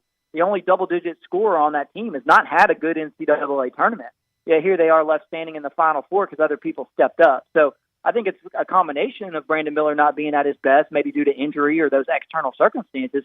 But I also think an Alabama team that was really well-rounded all season long didn't get enough contributions from its other players. David, we would ask you a lot of Mondays. How many teams can go to the Final Four? How many teams can win it? We all knew this year was a bigger than normal year on both of those answers. Anywhere from 15 to 25 to go and 8 to 15 to win it all. Now, with the four that are there, how many teams can legitimately say, boy, a break or two, we'd be there? How many? Yeah, I think that list goes all the way down to Fairleigh Dickinson, to be honest with you. Goes to Memphis, doesn't it? It sure does. They're one turnover away, one bad call away. David, it goes to Drake against Miami, and it goes to Charleston against San Diego State. Yeah, no doubt. UConn's the only team left standing who wasn't pushed to the brink in this tournament. Their dominance is unique. Could Purdue make a case? Purdue is an interesting one. I still feel like they would have gotten kicked off by either FAU or Memphis in the second round, whoever they had faced, because I just don't know if that team was built for March success. But the margin of error, and this is why it's so important that college basketball fans, and this applies to Memphis fans, of course, Tennessee fans as well, that you don't just hang your entire hat on NCAA tournament success. Don't get me wrong; it's got to be judged, it's got to be weighted pretty heavily when you assess a program and assess a coach. And it's why when I talked to you guys last week, I was hesitant to give Penny Hardaway a better grade than B-, to this point. But there are other things out there that you can be proud of as a program. If you're Purdue, you win the Big Ten regular season title, win the Big Ten tournament title, have who will likely be the National Player of the Year even still, and Zach Edey on your team, you can still look back and say you had a good season, even though it ended in disaster. So there's only one team who gets to hold the trophy next Monday night, a week from tonight. And it doesn't mean that the other 362 teams were all failures this year. David, I'm fundamentally with you, but I hope that really does it for people. We won the Big Ten regular season, or for Tiger fans, we won it at Dickies Arena, or for Arkansas, we beat Kansas, or for Tennessee, we beat Duke. I hope that does it for you, because a lot of those people taking safe harbor in that love to tell me how little the bowl games mean. And when I go to a Cotton Bowl, I go to a Sugar Bowl, I go to a fun bowl game and get back from it, and they tell me, oh, that doesn't matter. Oh, really? You now you're telling me what matters, but you want to take safe harbor in this? Yeah, well, if you're a casual fan, I think you weight the NCAA tournament way more. If you're somebody who watches college basketball all season and are up on at 11:30 p.m. on a Tuesday night watching overtime of an AAC basketball game or a Big Ten basketball game, you understand, come the end of February, that if you're the conference regular season champion, that it's an achievement worth celebrating. If you're somebody who doesn't watch college basketball until after the Super Bowl, and you might catch a couple of regular season games before you fill out your bracket on Selection Sunday, well, then the NCAA tournament's really all that's going to matter to you. And, I don't know how exactly that mindset translates to college football, but I do think moving forward with the college football play, it's going to be a college football playoff or bust mindset on the gridiron, because those 12 teams who make it, everything else probably will feel like the NIT. What are the bowls going to be able to do? That's a conversation I'm sure we'll have over the coming weeks and months, and we do still have one more year in football with the 4-team format. It's all about the beauty lies in the eye of the beholder. That's right. And if you're a diehard fan of a team, heck yeah, the bowl game means something to you. And if you're a diehard college basketball fan, you can find something positive to take away from a regular season or conference tournament title. For Gonzaga, they kind of, just did not look like themselves at all against UConn. UConn completely dominated that game Saturday night. But for them, a lot of people kind of came into the season, and throughout the season, it was a different talk about this Gonzaga team. It wasn't they could be there at the very end. It was, this isn't the Gonzaga team from years past. But the one constant was Drew Timme, and now he's done at Gonzaga. How big of an offseason will this be for Mark Few, and what does he need to do to kind of get that team back to the level that's been the past 4 or 5 years? He desperately needs to go out and get some guards. They recruited Nolan Hickman and Hunter Salas, really highly rated prospects out of the class of 2021, both top 50 players, fringe 5 stars, and those guys have not delivered. They did not give Drew Timme the help that Drew Timme needed this season. So the Elite Eight was an appropriate stopping point for that Gonzaga team with the pieces they had. And with Timme now out of the picture, if Julian Strawther goes to the NBA draft, and I think he could, we might be talking about a Gonzaga team that's more like the early 2000s, like pre-Adam Morrison type of Gonzaga teams in terms of like 8th seed in the NCAA tournament. And that might be jarring for people to hear, but go and look at that roster without Drew Timme and potentially without Julian Strawther and tell me how that Gonzaga team is a top 10 team next season. So this is where the rubber meets the road for Mark Few and Gonzaga, and really more so for the program and its supporters, because what does the NIL situation look like at Gonzaga? Because I don't think they've got a John Ruiz and Miami Life Wallet down there throwing out $700K to the best guard to hit the portal. So that's going to be a challenge for Gonzaga, especially now doing it without Tommy Lloyd, who's at Arizona, who was so big in recruiting the international players for them for so long. What's the identity of Gonzaga? How, in this era, do they build a roster? David, we have not mentioned it yet. This may set a record today in American Sports Talk Radio, an hour and 18 in. We have not mentioned it one time. This is the first utterance of the call at the end of San Diego State and FAU. I'm sorry, at the end of San Diego State and Creighton. Yeah. Well, I hate to see a game end like that. It reminded me of the situation. Well, there's a couple that come to mind that it reminded me of. You had the Virginia Kyle Guy corner 3-pointer against Auburn in the semis. In the Final Four. Horrible call. Right. And then Tennessee fans will still tell you about a call that Purdue's Carson Edwards got when they called a foul on Lamonte Turner in the corner of a Sweet 16 game there. I think it might have been the same year. So it's I don't know if it's a problem.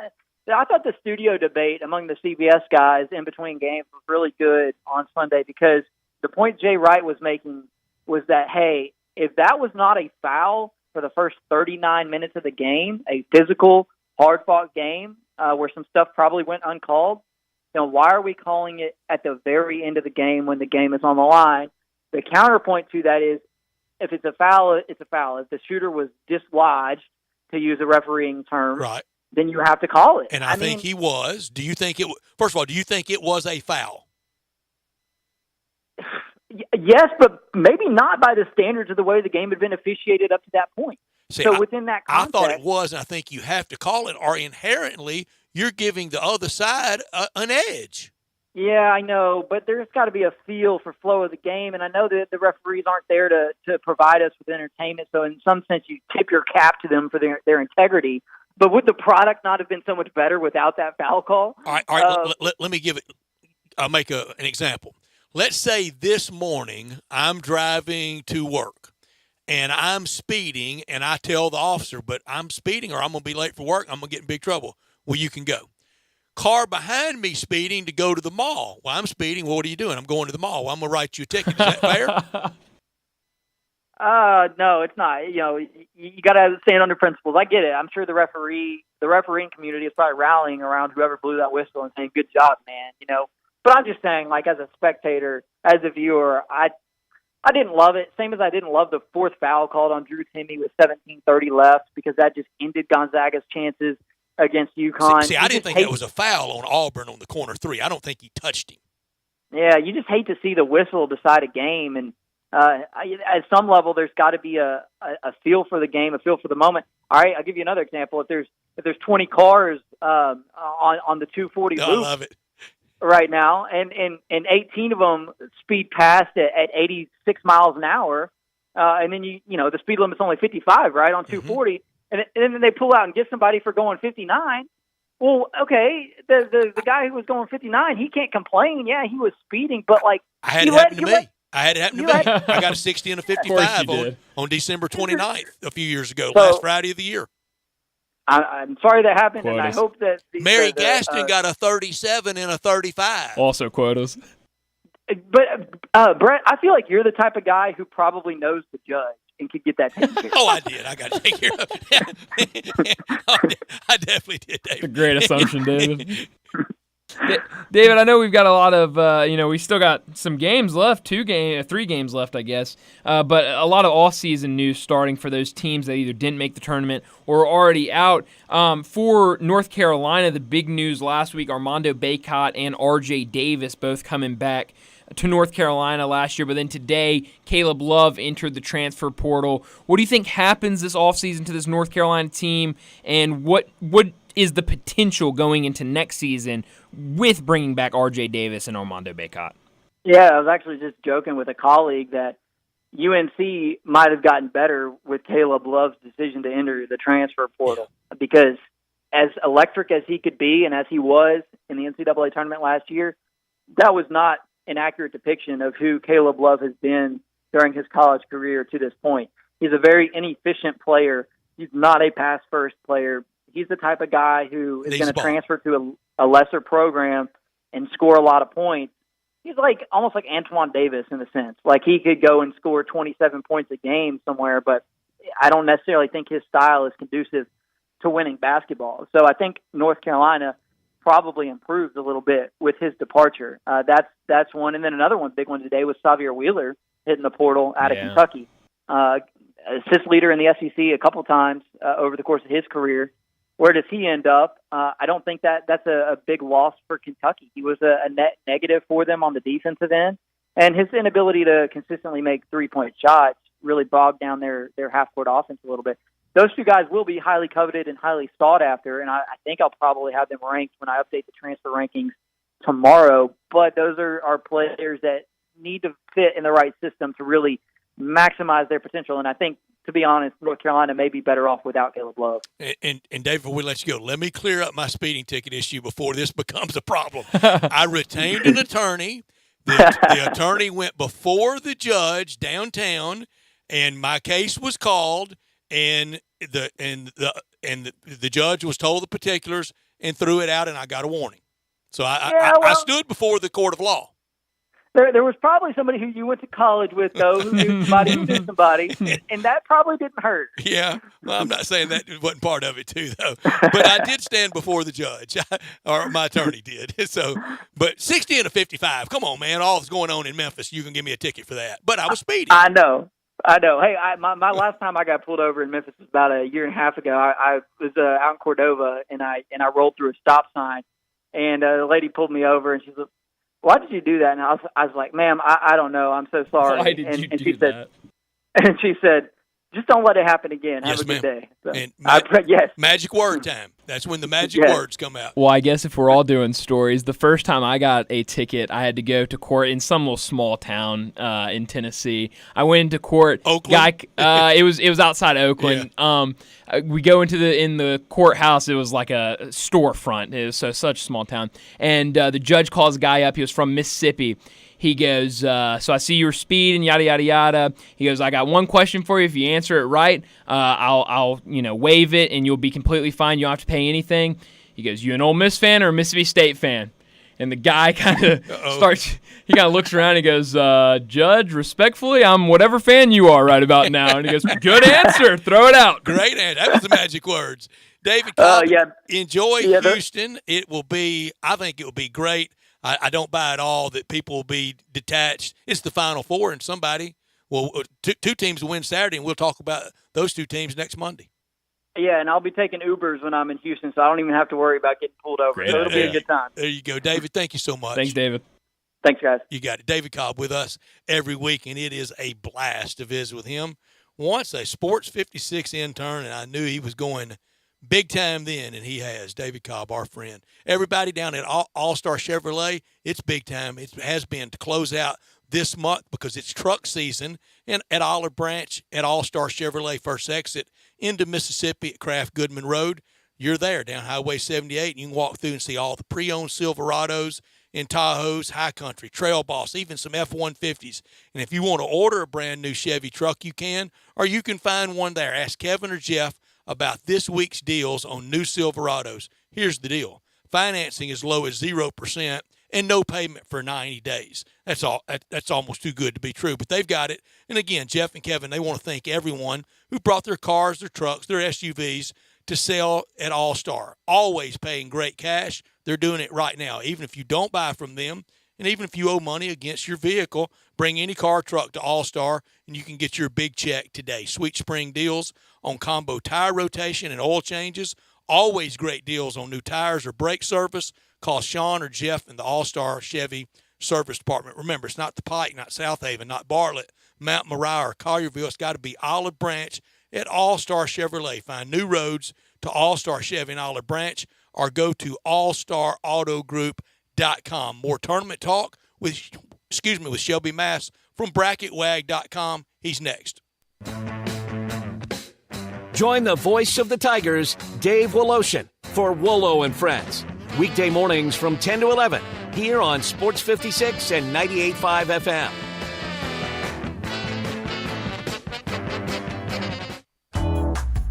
I know you're thinking about pools and patios right now. Don't deny it. They're on your mind. So it's a good thing that Family Leisure is having their pre-season patio and pool sale. It's like they're mind readers. You can buy now and save big with the area's largest selection of patio furniture. You want free layaway? Done. You want special financing? Done. You want to be ready to enjoy your backyard just as soon as spring hits? Family Leisure has you covered. Patio and pool season's not that far away. So now's the time to take advantage of this fantastic early bird pricing special. Now here comes the really special part. If you mention this commercial, you get half off delivery and installation. I'll let that sink in for a second. You heard me right, my friends. You mentioned this very commercial, and Family Leisure will give you half off delivery and installation. The preseason patio and pool sale is happening now at Family Leisure, Witten Road at I-40, where family and fun come together.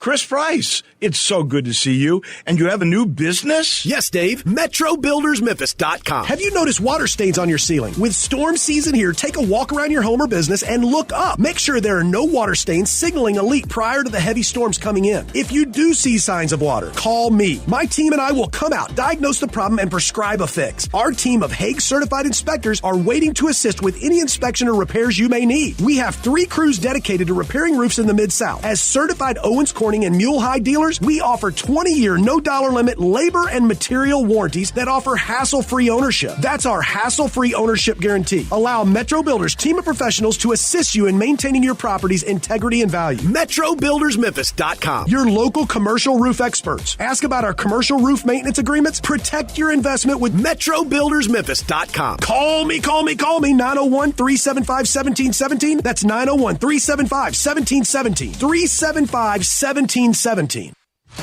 The Showboats are back in Memphis. We can't wait to have you for the USFL. Let's go. Ticket prices start at just $10 for their long-awaited homecoming season. April 15th starts a new era of pro football at the Liberty Bowl when the Showboats seek to reclaim their USFL legacy. Bring the whole family and don't miss the Showboats' historic return. It's a touchdown! Buy your tickets today at theusfl.com.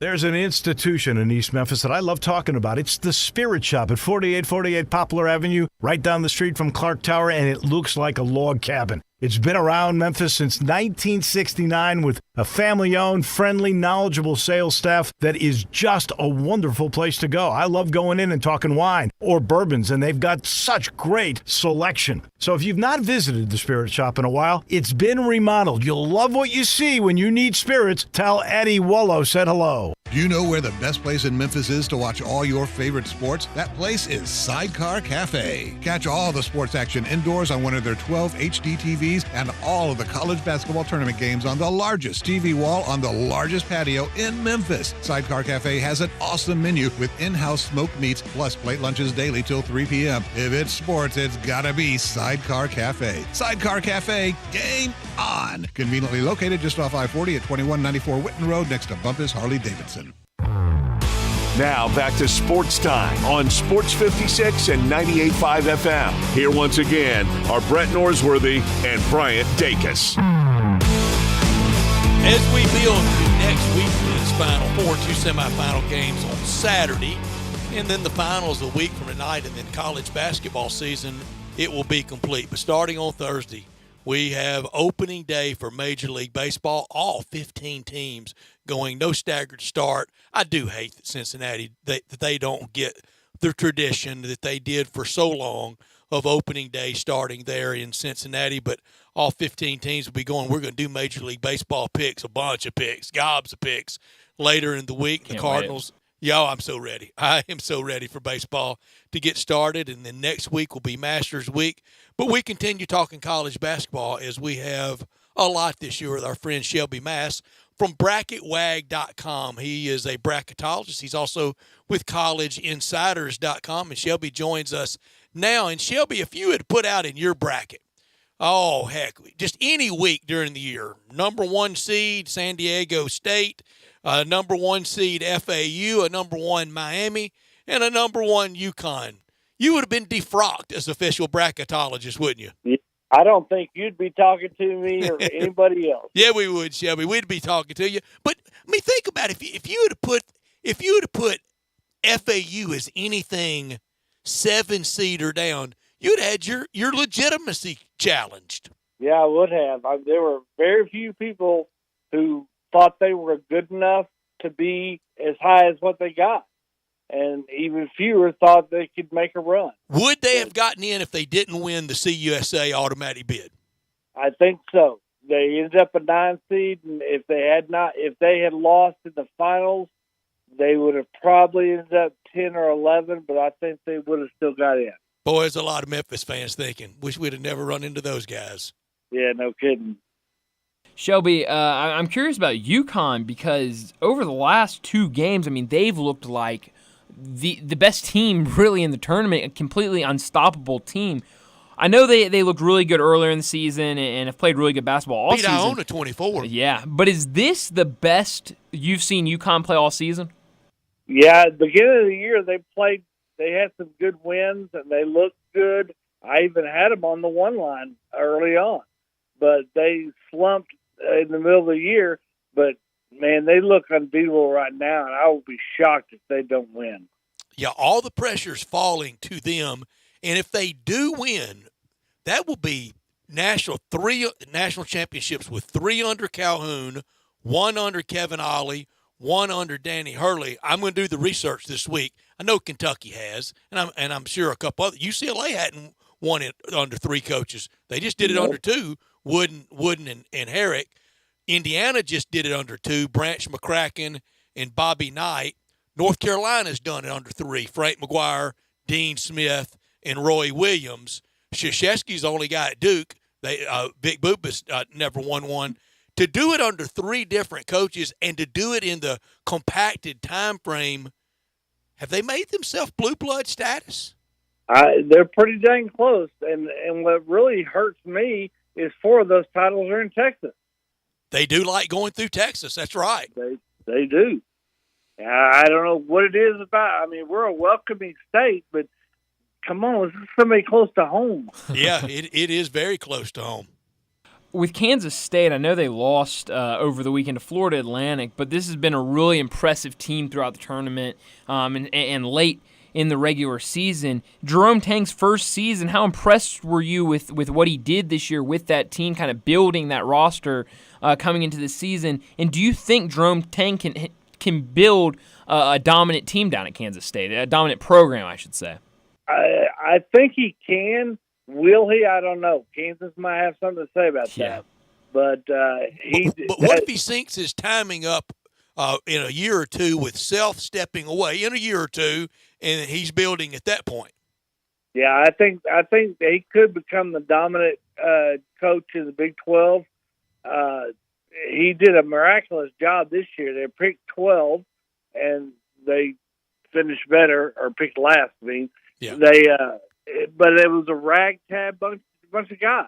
There was only, I think, 2 guys left from last year. Isn't that the new brand of college basketball, though, Shelby? It is. I was talking with my dad today, and if it keeps up like this, probably in a few years, I will be so turned off by it.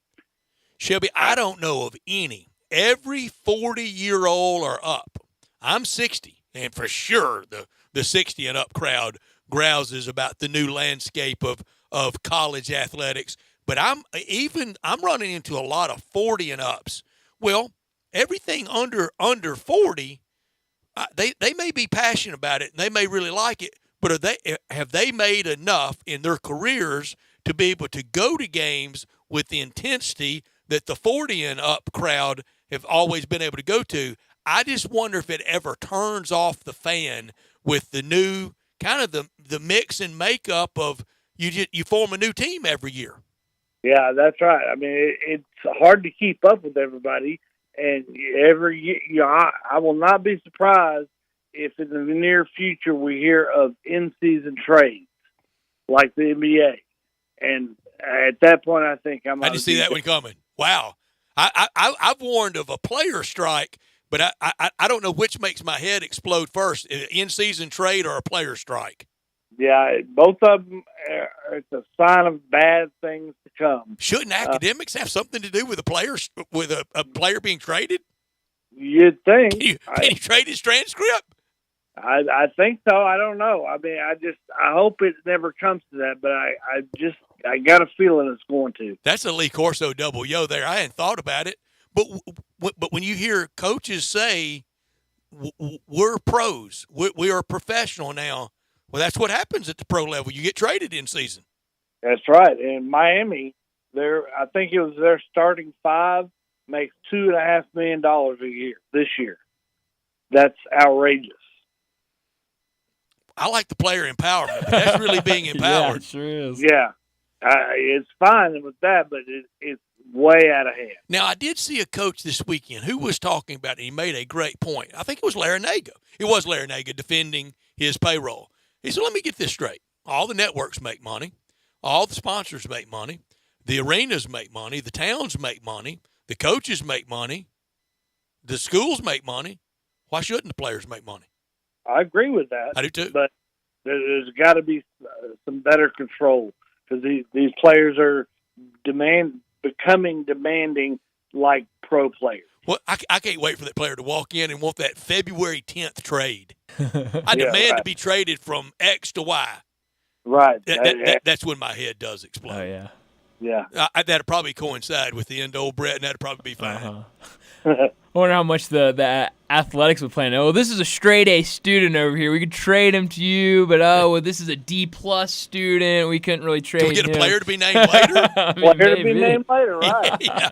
Oh, that's great. While you were saying that and talking about kind of how much the transfer portal has kind of played a role in college basketball right now and into this NCAA tournament, for you in bracketology and kind of when you start making those brackets early in the season, how hard is it going to be? How hard was it this year with all of the movements, all of these teams being built overnight over one offseason, just completely flipped from what they were a year ago? How hard does it make it on your job when it comes to making these brackets? It's very difficult because we don't know if those guys are going to mesh together or not. You know, Kansas State, they did. Nobody saw that coming. And season starts over, I'm still not putting Kansas State in because they're unknown. Mm-hmm. Yeah, everybody's kind of starting over all over again. Last week, Shelby, I made the point that last year, 21-22 season, I saw Kansas State in Oxford. Bruce Weber was at the end. He was fried, man. He was so ready to be done, and that was his last year. Ole Miss really put it on K-State that day, and I said I could have never imagined them 14 months later being in the Elite Eight. Well, they really weren't in the Elite Eight. Now, the uniforms and the logo and the school, they were in the Elite Eight, and Marquise Noel was in the Elite Eight, but that other guard, Pack, is at Miami. They didn't have Keontae Johnson. That's what us older types, certainly some 40 and up and certainly 50 and 60 and up, we've got to get used to the old, we had two freshmen and two sophomores and a junior. We're building. Those days are over. Yeah, it is. I mean, I used to follow the recruiting trail pretty closely. You know, we see where the big recruits are going, but there's a whole lot more that goes into it nowadays. Yeah, it sure does. I mean, it really is crazy how it can all change. Another team I want to ask about is Gonzaga. I mean, I think the past 4 or 5 years, it's been this is the go-for-it team. This is one of the top teams in the country, especially when it comes to March. But that conversation didn't happen this year, and I think there were some people like me and a good group of other people that thought, well, maybe this is the underrated year and they could really make that push. But now that Drew Timme is leaving, Julian Strother, you don't know about his future. Do you think we might be seeing the end of this dynasty at Gonzaga? I don't know. I don't know what they got coming in or coming back. Mark Few has been a solid recruiter. Yeah. So maybe he gets guys in, and you'll hate to say it, but he'll look into the transfer portal, get some guys there. And the rumors are still out that they're coming to the Big 12. So I just was sit and wait. Yeah, that would get into the Big 12 would definitely help. Sure would. Yeah. Shelby, we'll visit next week, and it's always one of my favorite days of the year when we start visiting you right after the Super Bowl, and next Monday will be one of my saddest, but we'll visit with you next week. That'll be our final visit, and we appreciate your time and your input. Thank you, Shelby. Thanks, Shelby. Let's do it. Thanks, guys. You got it, man. Shelby Mass, our friend from BracketWag.com. Through 60 games, you know what the favorite against the dog is? What is it? 30 up, 30 down. Really? 30 favorites, 30 dogs. Wow. Over and unders, 21 overs, 39 unders. Wow. The overs made a big rally. Yeah, they sure did. It was an over week from Thursday through Sunday of this week. Now, a lot of those games, and I didn't have a penny on any of them, would drive you crazy how it was falling around that over and under. Oh, at I'm the end. sure. I mean, it was just a basket or two difference. If you were betting anything above Coca-Cola lunch break money, it was. Maybe I'm glad I was out of town and didn't gamble a lot this weekend. But 30-30 for favorites and dogs, and 39-21 the under winning. Only 3 games left, 2 Saturday, 1 a week from tonight. Do you have any pulling preference? Who you for? Any? Nah, I mean, not off the top of my head. I'm gonna watch and however it falls out, out. There's no a lot of years. There's a team that sticks out, like Gonzaga. I love Mark Few. I just love the way that team has been built over the years. And so usually when they're in the Final Four, I'm like, all right, let's go Gonzaga. But this year, I really have no preference. Do you think college, or maybe not even college basketball guy, but just sports equanimity guy that's out there, like that first respondent to John Rothstein, do you think they're aware that many different college football teams have won it in the 21st century? No chance. No chance. All they think is Alabama and Georgia. That's all they think of. But in the 21st century, in college football, Oklahoma, Miami, Ohio State twice, USC twice, Texas once, Florida twice, LSU twice, Bama 6 times, Auburn, FSU, Clemson twice, Georgia twice. In college basketball, Michigan State once, Duke 3 times, Maryland 1 time, Syracuse 1 time, UConn 3 times, North Carolina 3 times, Florida 2 times, KU 2 times, we know of 1, Kentucky once, Louisville once, Villanova twice, Virginia, Baylor, and the potential 75% chance that somebody new will join them to take it to 14-12. If UConn wins, it stays at 13-12. I guarantee you people wouldn't believe me if I read that every day. Oh, never. But the same old teams don't win it all the time in college football. It just feels like it because the SEC is so dominant. Yep. Is so dominant there, and it feels like somebody from the SEC always wins it. When we come back, big number of the day next on Sportstime.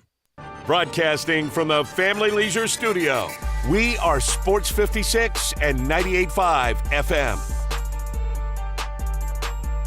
Homer Skelton Hyundai Genesis in Olive Branch has an offer you can't refuse. They will pay you to do business with them if you want luxury. And I'm talking the Genesis G70 car. If you would love to have that kind of new technology, they will give you a $1,000 rebate when you finance with Genesis Motor Finance. In other words, they'll pay you $1,000 to do business with them, and you get brand new luxury. You can't beat it. That's Homer Skelton Hyundai Genesis, right at the corner of Craft Road and Highway 78 in Olive Branch. Homer Skelton Hyundai Genesis in Olive Branch, where customer retention is amazing. There's a reason. They take care of you with a team that's been together for a long time. Whether it's finance or whether it's service, you can't beat them. Homer Skelton Hyundai Genesis. Brian Elder's Roofing Solutions. Brian Elder Roofing, 867-0303. You've known the name for 30 years. You might even remember him from nearly 20 years on Kix 106 as half of the Young and Elder Show. Now, 13 years later, Brian Elder is the largest purchaser of Owens Corning shingles in Memphis. Call him right now, 867-0303. Certified and trained by Owens Corning to earn a reputation for quality and expertise matched by no one. Don't let them tell you it has to be replaced when all it needs is a repair. Call right now, 867-0303. He'll climb every inch of your roof. He'll go into your attic and run a moisture and ventilation test using state-of-the-art equipment to make certain you're protected from mold and other contaminants. You may be causing respiratory problems for your family and not even know it. We're waiting for your call, 867-0303 or BrianElderRoofing.com. Call 867-0303. Brian Elder's Roofing Solutions. Texting enrolls you into recurring automated text messages. Consent not required to purchase. Message and data rates may apply. Hey, Dan, how you doing? Haven't seen you around the gym. Yeah, I've really fallen off. Since I turned 40, I just don't get the results I used to get. Could be lower testosterone. I went through it a while back. I got Nugenix Total T, and it's made a huge difference for me. I've seen that on TV. Is it for real? Oh, yeah. The patented key ingredient is something called Testofen, which helps boost free and total testosterone levels to help you trim up and stay lean. And it's made a difference for you? Man, I feel like I'm in my 20s again. At work, in the gym, and in the bedroom. Are they still giving out complimentary bottles for people to try it for themselves? Yeah, you just need to send them a text. Text JUDGE to 321-321 right now for your complimentary bottle of Nugenix Total T. Plus, text now and we'll include a bottle of Nugenix Thermo, our most powerful fat incinerator ever, to help you get back into shape fast. Absolutely free. Text JUDGE to 321-321. That's JUDGE to 321-321. Products and statements have not been evaluated by the FDA. These products are not intended to diagnose, treat, cure, or prevent any disease or illness. I'm with John Burgos from the world-famous Rendezvous in the Alley since 1948. Brett, I want to talk about our seasoning and sauce today. Our sauce is a great blend of sweet, mustard, and vinegar. It's good on so many items other than barbecue. It's good on pizza. People use it in lieu of ketchup. But our seasoning is the original dry rub, created by my father using a mixture of Greek and Cajun spices. People think our sauce and seasoning are good just during the grilling season. Nothing could be further from the truth. It's good year-round. Our seasoning is good on fish, chicken, deviled eggs, corn on the cob, French fries. People even put a dash in a Bloody Mary. To get a complete list of all of our recipes using our products, go to hogsfly.com, click recipes, and you'll see 50 wonderful items and dishes. And Brett, our sauce and seasoning is available at most grocery stores, and if they don't have it, please remind your grocer to stock it. And our slaw is also available at most Kroger stores. Thank you, John.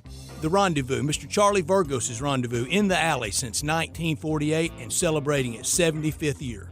Come celebrate the savings with Gossett Chrysler Jeep Dodge Ram Fiat on the Pike. It's Ram Truck Month and the Jeep Celebration event, so we're ready to rock. 2022 Jeep Renegade $5,000 off. 2022 Dodge Charger $6,000 off. And 2023 Grand Cherokee El Laredo with third row seating $7,000 off. Plus 2022 Fiat 500X $4,000 off. Gossett Chrysler Jeep Dodge Ram Fiat on the Pike says you won't find a better deal anywhere else. And if we don't have it, Gossett will order it today. So drive past the rest and come to the best at Gossett on the Pike or shop online at GossettMotorCars.net. If you want it, we got it at Gossett Motor Cars. Fiat 500X, NP 98268, MSRP 30,950, Renegade NPN 95921, MSRP 32130, Charger number NH261941, MSRP 35630, Cherokee PH794494, MSRP 46765. Includes all rebates and incentives, excludes tax, time, and license with approved credit. See dealer for complete details. Offer valid through 3/31/23. Dealer stock only. Now back to Sports Time on Sports 56 and 98.5 FM. Here once again are Brett Norsworthy and Bryant Dacus.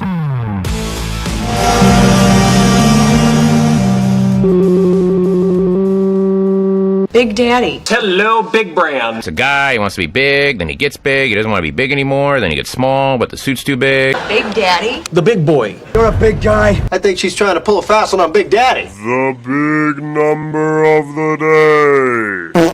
So my big number of the day, I've got to give Jay some credit because he sent it to me, and I was going to make it his and do my own, but it was just too good. I had to take it, and I'll just give him credit for it.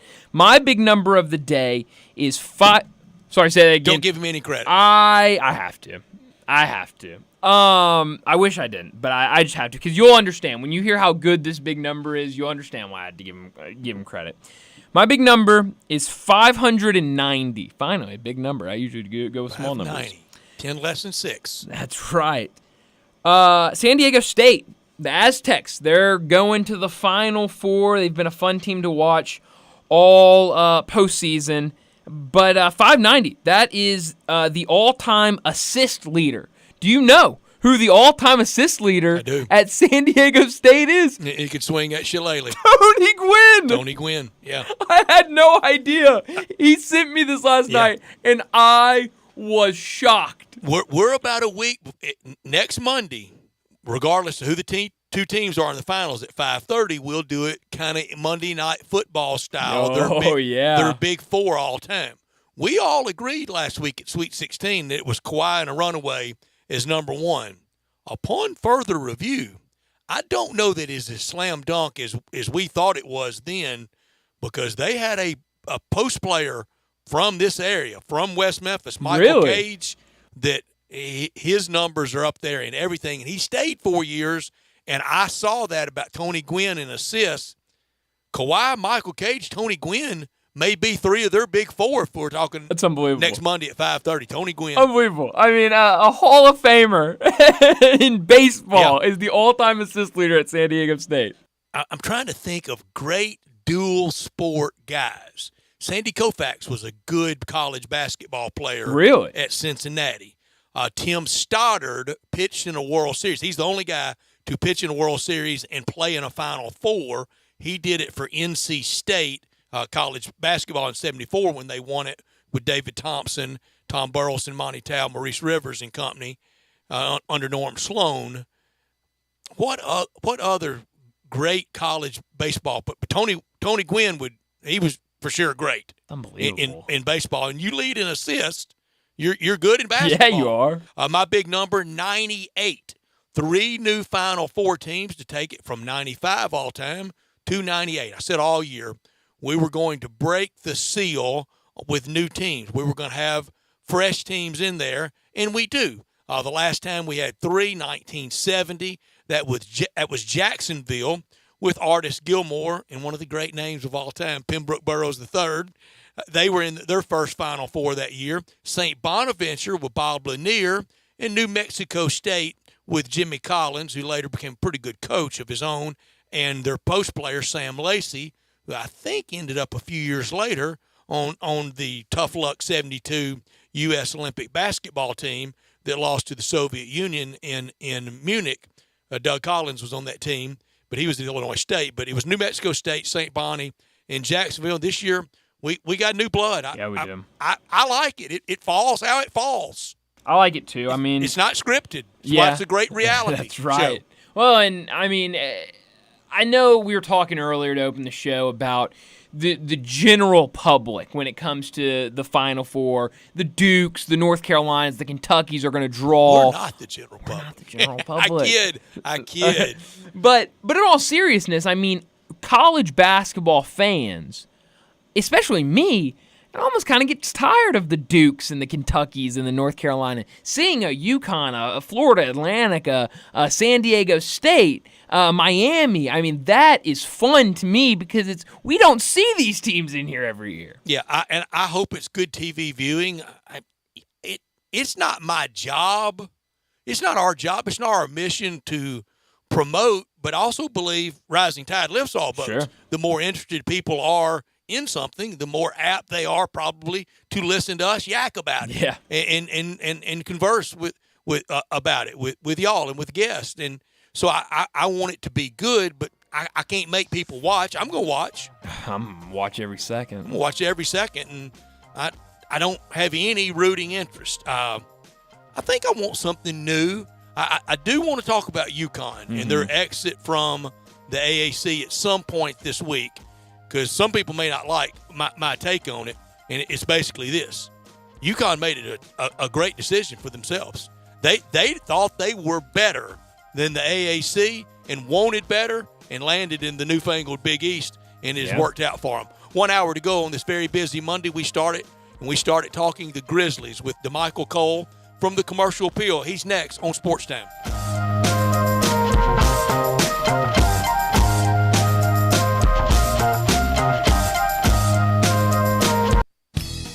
Do you want a greener, more weed-free lawn? If you're like me, you can't stand the sight of dandelions, clover, or especially crabgrass. Hi, I'm Brandon Hawley, president of Lawn Solutions. We are your locally owned and operated weed control and fertilization company. We are also experts in disease and insect control on your lawn and landscape. Our uniformed technicians are full-time, year-round licensed and certified by the state of Tennessee. Lawn Solutions' personalized service is far more superior to that of national companies that promise but simply cannot deliver. We return phone calls, we keep appointments, and we want your business.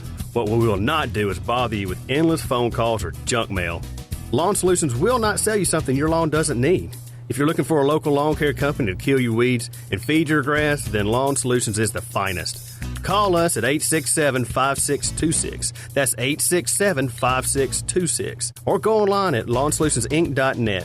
From our family to yours, we want to thank you for your business. Beat the rush by scheduling your $69 air conditioning tune-up now with Conway Services. An annual AC tune-up can save you money and help prevent costly breakdowns during the hottest months of the year. So keep your family cool all summer long by calling Conway Services today. Visit ConwayServices.com for details, terms, and conditions. License number 64210, 64365 EAS, MS 1968. Call 384-3511. Conway Services. Call Conway today. Simple, smooth, and every sip as easy as the last. Tito's handmade vodka tastes just as good with tap water as it does with your favorite mixer. Back in the day, Tito distilled, hand bottled, taste tested, sent to a few friends, then taste tested again to give you the finest juice around. No frills, no flavors, no fancy labels, just the good stuff. Just Tito's. For recipes, videos, and more, visit Tito'sVodka.com. Distilled and bottled in Austin, Texas, 40% alcohol by volume, namely 80 proof, crafted to be savored responsibly. Do not. Do so. You do not love Central Barbecue more than me. I've been talking about Central Barbecue for years. I was the first person to do these spots. Well, I may be new doing them, but I want to shout from the rooftops just how much I love it. Okay, smart guy. What are the sides at Central Barbecue? Easy. Home-cooked pork rinds, home-cooked potato chips, greens, green beans, barbecue beans, onion rings, fries, and potato salad. Lucky guess. What can you buy by the pound, huh? Beef brisket, pulled pork, smoked turkey, my favorite, pulled chicken, smoked chicken, and barbecue bologna. Ha! We're out of time. I could do this all day. Chris Price, it's so good to see you. And you have a new business? Yes, Dave. MetroBuildersMemphis.com. Have you noticed water stains on your ceiling? With storm season here, take a walk around your home or business and look up. Make sure there are no water stains signaling a leak prior to the heavy storms coming in. If you do see signs of water, call me. My team and I will come out, diagnose the problem, and prescribe a fix. Our team of Hague-certified inspectors are waiting to assist with any inspection or repairs you may need. We have 3 crews dedicated to repairing roofs in the Mid-South. As certified Owens Corning and Mule High dealers, we offer 20-year, no dollar limit labor and material warranties that offer hassle-free ownership. That's our hassle-free ownership guarantee. Allow Metro Builders team of professionals to assist you in maintaining your property's integrity and value. MetroBuildersMemphis.com. Your local commercial roof experts. Ask about our commercial roof maintenance agreements. Protect your investment with MetroBuildersMemphis.com. Call me, 901-375-1717. That's 901-375-1717. 375-1717. We are Sports 56, WHBQ Memphis, and W253DF Memphis. Flynn Broadcasting Stations. Oh, yeah. Now back to Sports Time on Sports 56 and 98.5 FM. This hour is brought to you by DeSoto Auto Sales. Here are your hosts, Brett Stats Norsworthy and Bryant Dacus. Final hour on a very, very busy Monday. We talk all things Grizzlies, and we do it with DeMichael Cole from the Commercial Appeal. He's on the beat covering the Grizzlies. He's on Twitter at DeMichael C, and we appreciate his time every week. And DeMichael, I feel a little bad, kind of just a confession here. I didn't write off the Grizzlies, but during all that turmoil, all that tumult, everything off the court, on the court, I never dreamed they would get back to 20 over 500. That's where they are today, 47 up, 27 down. Good afternoon. Hey, that thing about the NBA is things change fast. You know, just like we say an NBA game is a game of runs, the league is a game of runs. You know, I always go back to last season, right? Mm-hmm. Last season, going into January, I think to mid-January, Boston Celtics were playing 500 basketball, and they completely flipped the switch and won the Eastern Conference. So this thing, you know, you can't write off these teams. And the Grizzlies, I mean, it's been up and down, but now they're on one of their best upward swings we've seen in a while. We were talking earlier, we had a texter text in and talk about the addition of Luke Kennard and really did the Grizzlies win at the trade deadline. I know it kind of took him a couple of games to kind of get comfortable in the system, but this weekend and really this month, he's kind of shown why the Grizzlies went out and got him. He's shooting the ball more. It seems like maybe someone got in his ear and said, hey, we brought you in to, Brett said it earlier, we didn't bring you in to set screens. We brought you in to shoot the ball. How much have you seen in that he has made in his addition over this past month? We were looking earlier, I think 53% from three this month. How big of an addition was that at the deadline? You can't. It's hard to put it into words. That is the move. That's the move. You know, when Luke Kennard was first acquired, my one question was if the Grizzlies would use him enough. Because I got to the point, it was like, does he affect the closing lineup? I think that's what it comes down to. Is he a guy you can put in the game late in the fourth quarter?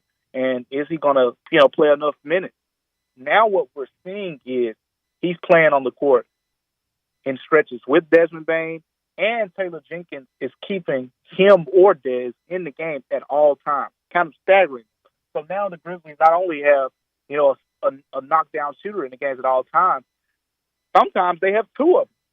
And to go along with a guy like John Morant, who you can make an argument is the best paint finisher at the point guard position of right now, it's tough to stop. As a lot of the players have told me, it's pick your poison. Yeah. You want to deal with a team that's number one in paint scoring for the last 4 NBA seasons, or you want to deal with a team that has 2 of the best three-point shooters in the NBA, and not just 2 of the best, 2 of the most consistent. You go back through the whole last season, I think there were only 2 times where we saw Desmond Bain go on a quote-unquote slump. And it was both times it was like a week and a half. And Luke Kennard, I mean, you watch him shoot the basketball. I mean, what is a slump? Like, this guy is pretty much automatic, and you're right on the money, Brett.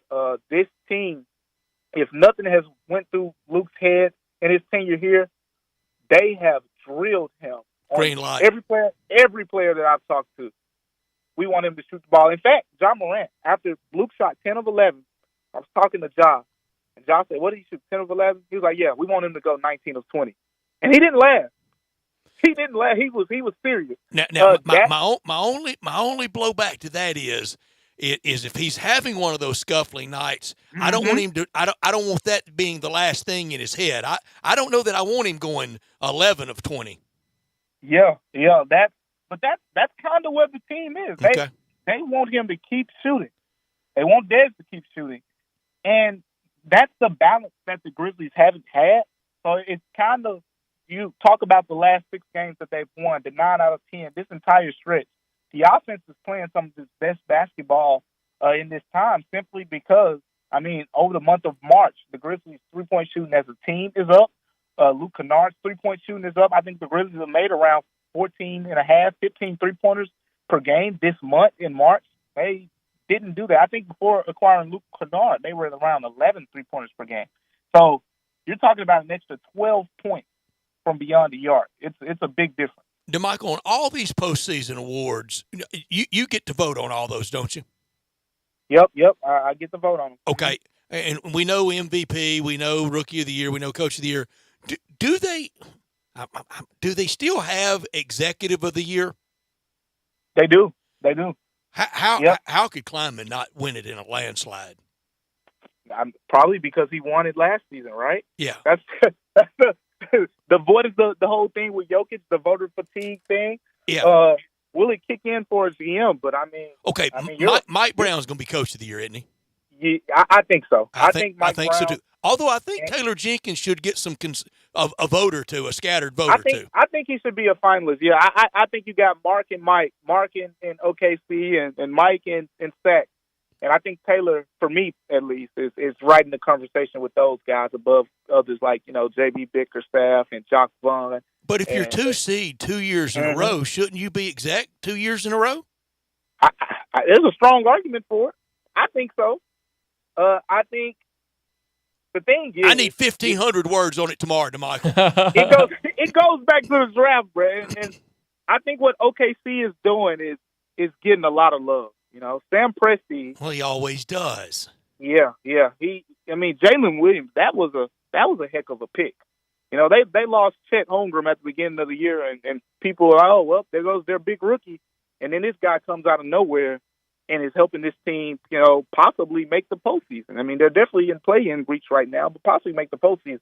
There are a lot of guys out there, and I feel like, in general, when you talk about that Executive of the Year conversation, people like those fairy tales, right? Yes, the Grizzlies are the number 2 seed, but I feel like from the voters' perspective, a lot of them will look at it as like, who's brought this team from the bottom to here? Mm-hmm. When in reality, the Grizzlies have went from the number 2 seed to the number 2 seed.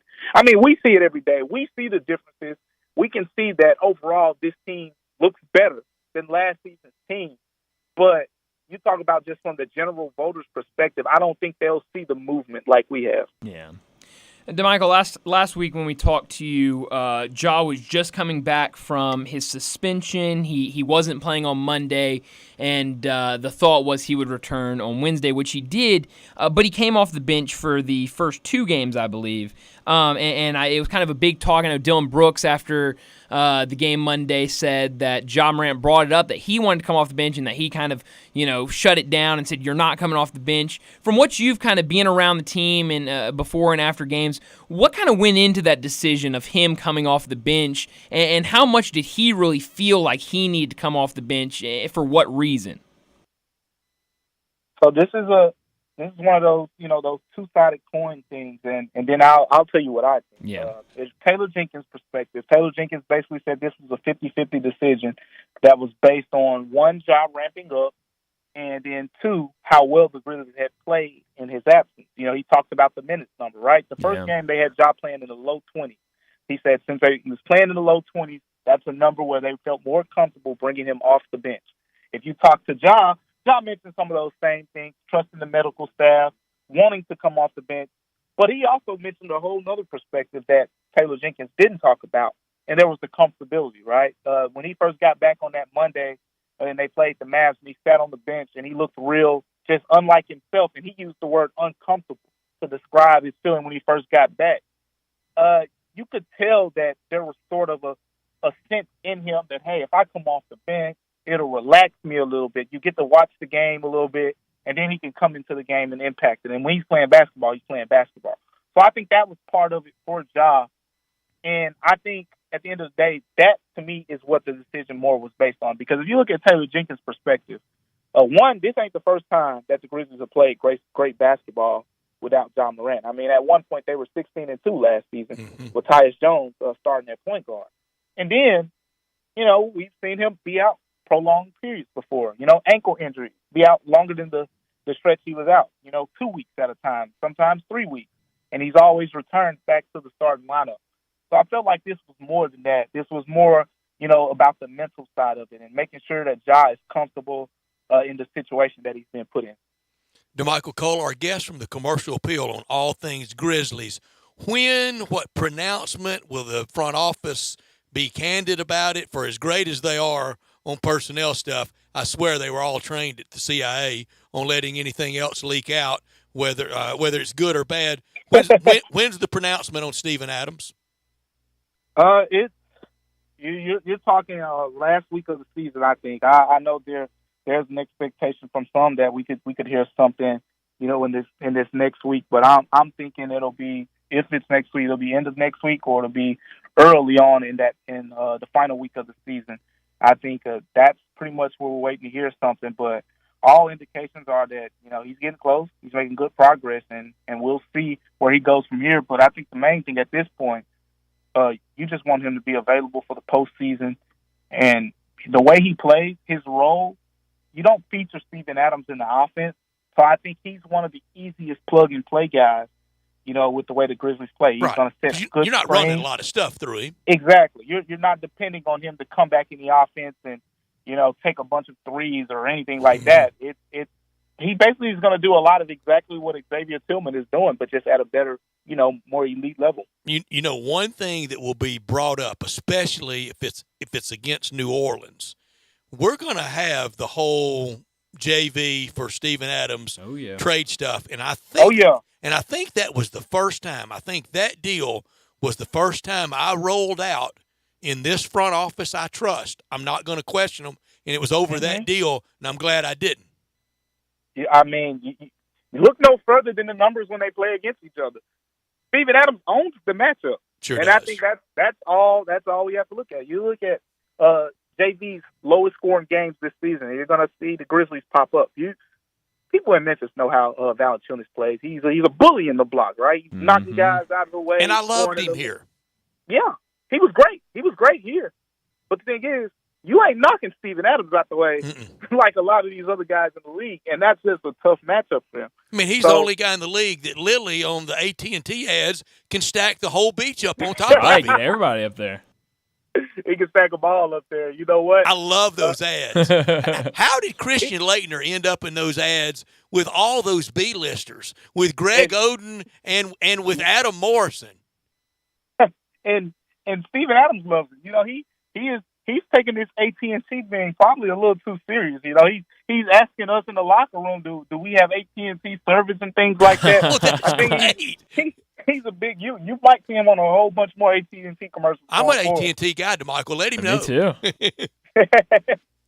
Me too. Me too. DeMichael, I got to give you credit because a couple weeks ago when it seemed like anything and everything that could possibly go wrong and go bad for the Grizzlies was going wrong and bad for the Grizzlies, we asked you, how low do you think they'll fall in the Western Conference? And you said it's going to either be second or third seed, that they're not going to fall much lower than that. Yeah, you didn't get as squishy as we did. You didn't, not at all. Right now, looking pretty good in that 2 seed in the West. Maybe could fall down to number 3 if something happened.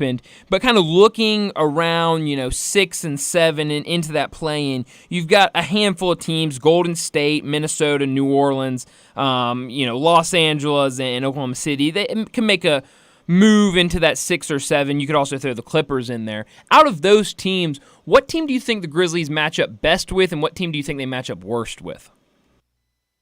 Man, it's for one, we got to start with the obvious. It's a crowded bunch. It really is. It is crowded, and I mean there are 6 or 7 teams realistically that the Grizzlies could play in that stretch. But when you talk about who Memphis matches up with the best, I think it's any team that's going to struggle to deal with the size and the teams who struggle to play on the road. I think those are the two types of teams that the Grizzlies match up well against in this case. So one team, that stands out to me, I don't think Dallas, as currently constructed, stands a chance against the Grizzlies. That Dallas likes to play small. And, the Grizzlies have the defenders to kind of hang around against the Kyrie and Lucas of the world, but they also will have, Steven Adams in the paint to dominate those games. When you talk about it from the other perspective of the teams where it's like, okay, it might be a little tricky matchup. It's only really 1 or 2 that come to mind. Warriors and possibly the Lakers are the 2 teams. The Pelicans, if Zion was healthy, I would put in that conversation as well. But until, I just can't count on Zion Williamson being healthy right now. So I would say the Warriors and the Lakers. Warriors just because there's a mental advantage there. We talked about how, the Warriors have just been that mental hurdle in the past. Overall, I think if those 2 teams matched up, the Grizzlies will win it this time, and that wasn't something I projected before. I think the Grizzlies will win that series if they play, but that's a team that could give them some real trouble. And then the Lakers, another team that has great size, another team. We saw Anthony Davis, give this team some trouble, in that last meeting. I don't see that changing. And overall, they're shooting the ball a lot better.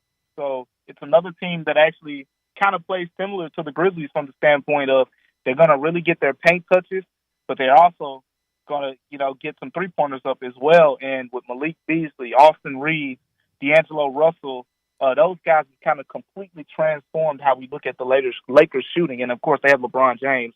You can't count that guy out in the series. Yeah, they got a man named LeBron. And it's like I say about Tiger Woods, DeMichael. At the very worst, he's the second best ever to bend over and stick a peg in the ground and put a ball on it. At the very worst. At the very worst, he's second best. LeBron, at the very, very worst, may be 4th best to ever play. Oh, yeah. It's that simple. And when you go into a postseason against that guy, you just don't know.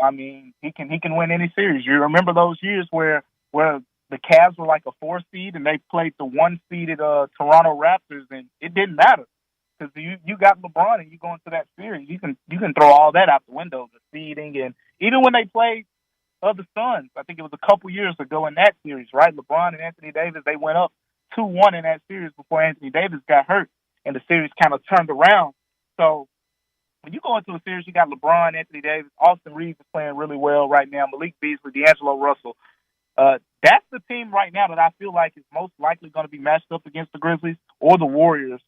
And it'll be interesting. I think at the end of the day, I think the Grizzlies will be favorites against any of those teams. But those are the 2 teams that stand out as don't blink or things can get tricky. I welcome it against the Lakers for a lot of different reasons. All that we just set up, it's the Lakers. It's showtime. It'd be kind of primo TV times.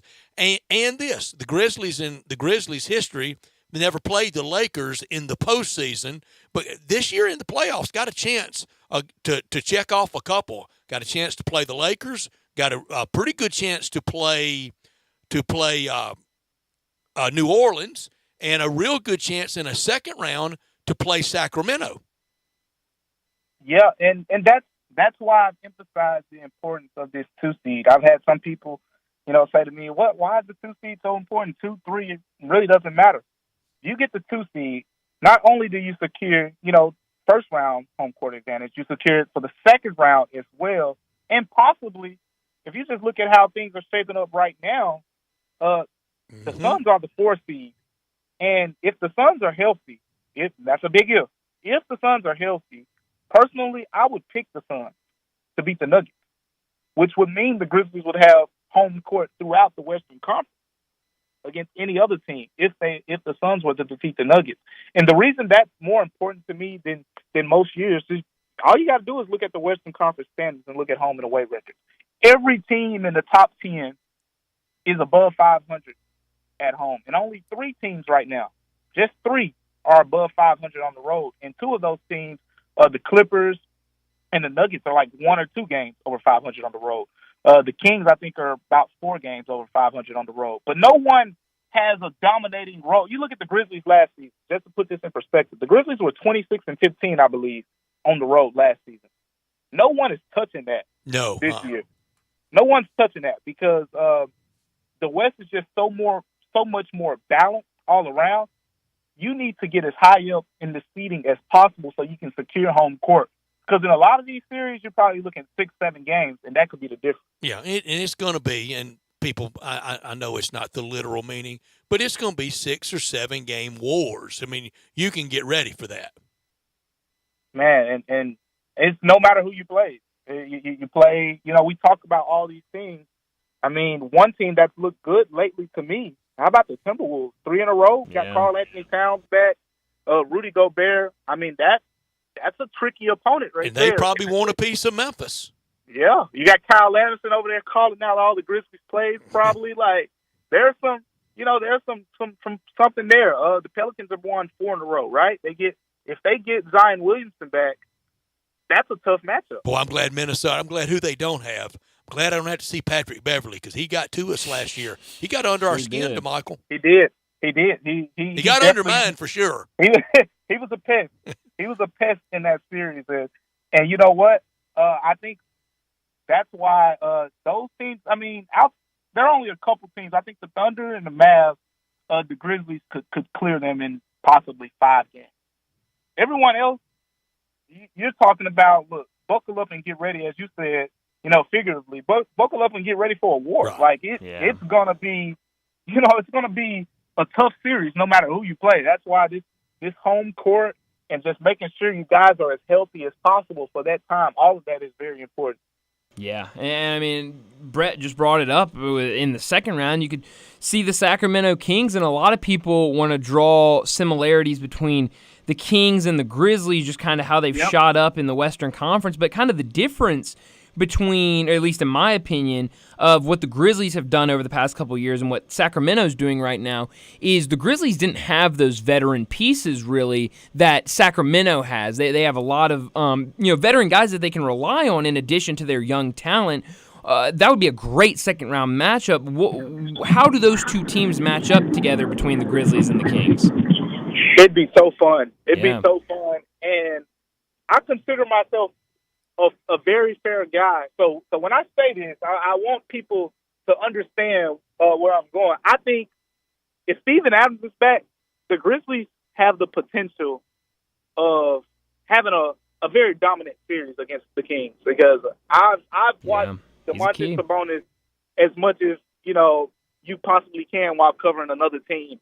And I'll say this. He's capable of being put in foul trouble. I watched him bang. Go back to that early season meeting when the Grizzlies played the Kings, and I think the Grizzlies won that game. DeMontis struggled guarding Steven Adams. Remember, this guy didn't come up playing center. He's playing center with this team, but he played power forward in OKC. He played power forward when he was with the Pacers for the most part, and they would take Miles Turner out the lineup, and he'd go to the 5. But this is the first year he's kind of exclusively been at center, and that bodes well against other centers. But when you go against Steven Adams, it's a noticeable difference. And over the course of a series, I just think that is a matchup that the Grizzlies can win, not in the stats. You know, his numbers may look better, but they can win in terms of he won't put up his normal numbers that he does. I mean, his numbers are amazing. So I think they match up pretty well. Now, if you give the Kings home court, which is why this 2 seed is important, that changes everything. We saw the Kings had, and the Grizzlies players, I mean, I even talked to them about this. A lot of those guys told me that last game in Sacramento in January, where the Kings made like 11 or 12 three-pointers in the first quarter, they've never seen a team shoot the ball like that before. And this Kings offense is historically good. Yeah, they got 133 that night. Oh, it was, I mean, they couldn't miss. And it wasn't just one guy, right? It wasn't just Harrison Barnes. It wasn't just Keegan Murray. It was everybody just checked into the game. Boom, three-pointer. Boom, three-pointer. Like, that team at home, they can fill it up. DeMichael, the bad thing about playing Sacramento, though, you won't have a prayer on deadline because even the home games will start at 8:45. The road games, Memphis time, may start at 10:20. I'm not even thinking about it, guys. It's those West Coast games, period. No shot. No hope. No hope. No hope. DeMichael, we appreciate you so much. Hope I get to see you. We'll be at the building a lot this week. Home games tomorrow night, Wednesday night, and Friday night. Tomorrow night against the Magic, the young and hungry Magic. Look out a year from now for the Magic, and then Wednesday and Friday night against the Clippers. I know I'll see you there. Thank you, DeMichael. We appreciate it. Thanks, DeMichael. All right, appreciate you guys. Take care. You got it. DeMichael Cole with the Commercial Appeal. Hometown young man on the beat for the hometown team, the Memphis Grizzlies, and he has done a great job. He's with us every Monday, and just love visiting with DeMichael. This hour of our show brought to you every day by DeSoto Auto Sales at 5704 Goodman Road, online at DeSotoAutoSales.com. Very proud to serve DeSoto County and the surrounding area where all the cars are thoroughly examined, test-driven, checked out bumper to bumper with an unlimited inventory of every make and every model. If it's not on the lot, they'll go out and find it for you. No shortcuts at DeSoto Auto Sales, where you're treated like family by kind, courteous employees, laid-back atmosphere, down-home environment, no high-pressure sales, but they do care about your time, and they want you to enjoy the ultimate car experience. What is that? Well, they know we live in a world today where time really matters, so they have it so streamlined and so efficient. Find the car you want, test drive it, credit approved, paperwork completed, it's over. You're out of there. You're in your new car in 45 minutes or less. You can do it over your busy lunch hour or right now, right after work at DeSoto Auto Sales at 5704 Goodman Road or online at DeSotoAutoSales.com. Come on down to DeSoto County for that town and country experience at DeSoto Auto Sales. When we come back, we're going to span the globe. We're going to have a little NFL. I want to get in some thoughts about UConn and also some thoughts now with these 3 new teams making it to the Final Four. Who's next? Who is it almost inexcusable that in their college basketball history they've never been to a Final Four? We do that, and then we'll wrap it up with Taco Bell Crunch Time. You're listening to Sports Time. You already know you can listen to Sports 56 anywhere with the Sports 56 app or at sports56whbq.com. But you can also watch us daily with live video of all of our shows on Twitter, Facebook, YouTube, and Twitch. Homer Skelton Hyundai Genesis in Olive Branch has an offer you can't refuse. They will pay you to do business with them if you want luxury. And I'm talking the Genesis G70 car.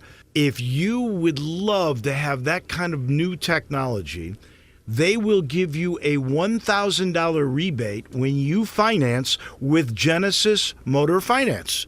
In other words, they'll pay you $1,000 to do business with them, and you get brand new luxury. You can't beat it. That's Homer Skelton Hyundai Genesis, right at the corner of Craft Road and Highway 78 in Olive Branch. Homer Skelton Hyundai Genesis in Olive Branch, where customer retention is amazing. There's a reason. They take care of you with a team that's been together for a long time. Whether it's finance or whether it's service, you can't beat them. Homer Skelton Hyundai Genesis.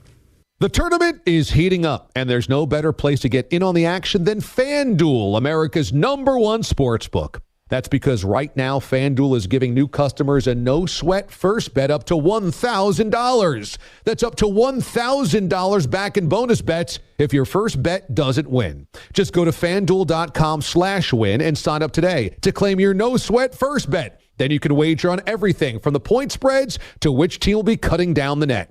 All on an app that's safe, secure, and super easy to use. So don't miss your shot at a no-sweat first bet up to $1,000 when you join FanDuel today. Just go to FanDuel.com/win to sign up with FanDuel. Make every moment more with FanDuel. 21 plus and present in Tennessee. First online real money wager only. $10 deposit required. Refund issued as non-withdrawable bonus bets that expire in 14 days. Restrictions apply. See full terms at FanDuel.com/sportsbook. Gambling problem? Call Tennessee Redline 1-800-899-9789. The experienced technicians at Conway Services are ready to solve all of your drain problems. For a limited time, take advantage of our 83 or It's Free drain clearing special. Feel secure knowing the trusted professionals at Conway Services guarantee that if we can't clear it, you don't pay for it. Call now or visit conwayservices.com for details, terms, and conditions. License number 64210, 64365 EAS, MS 19668. Call 384-3511. Conway Services. Call Conway today. Hi, this is Troy Fiveash, owner of Fiveash Roofing. In these uncertain economic times, there are so many things as a contractor and a business owner that I cannot control. The rising cost of materials, not to mention fuel and transportation costs. In the last 2 years, shingle prices have almost doubled and commercial materials have doubled. And I don't have to tell you what fuel costs these days. But you know what I can control? How much markup I put on a project. I have always prided myself in knowing I never gouge a customer. But in an effort to ensure my crews have work and my customers are being treated fairly, I have lowered my profit margin, hoping to give you a price you can live with and keeping my crews busy. So if you need a roof or gutters, please give us a call. Fiveash Roofing, fair, honest, and ethical. Fiveash Roofing, a proud sponsor of Tiger Athletics and a member of the Tigers home team. 367-0050 or memphisroofer.com. 367-0050 or memphisroofer.com. Fiveash Roofing, it's what we do. We're here for you.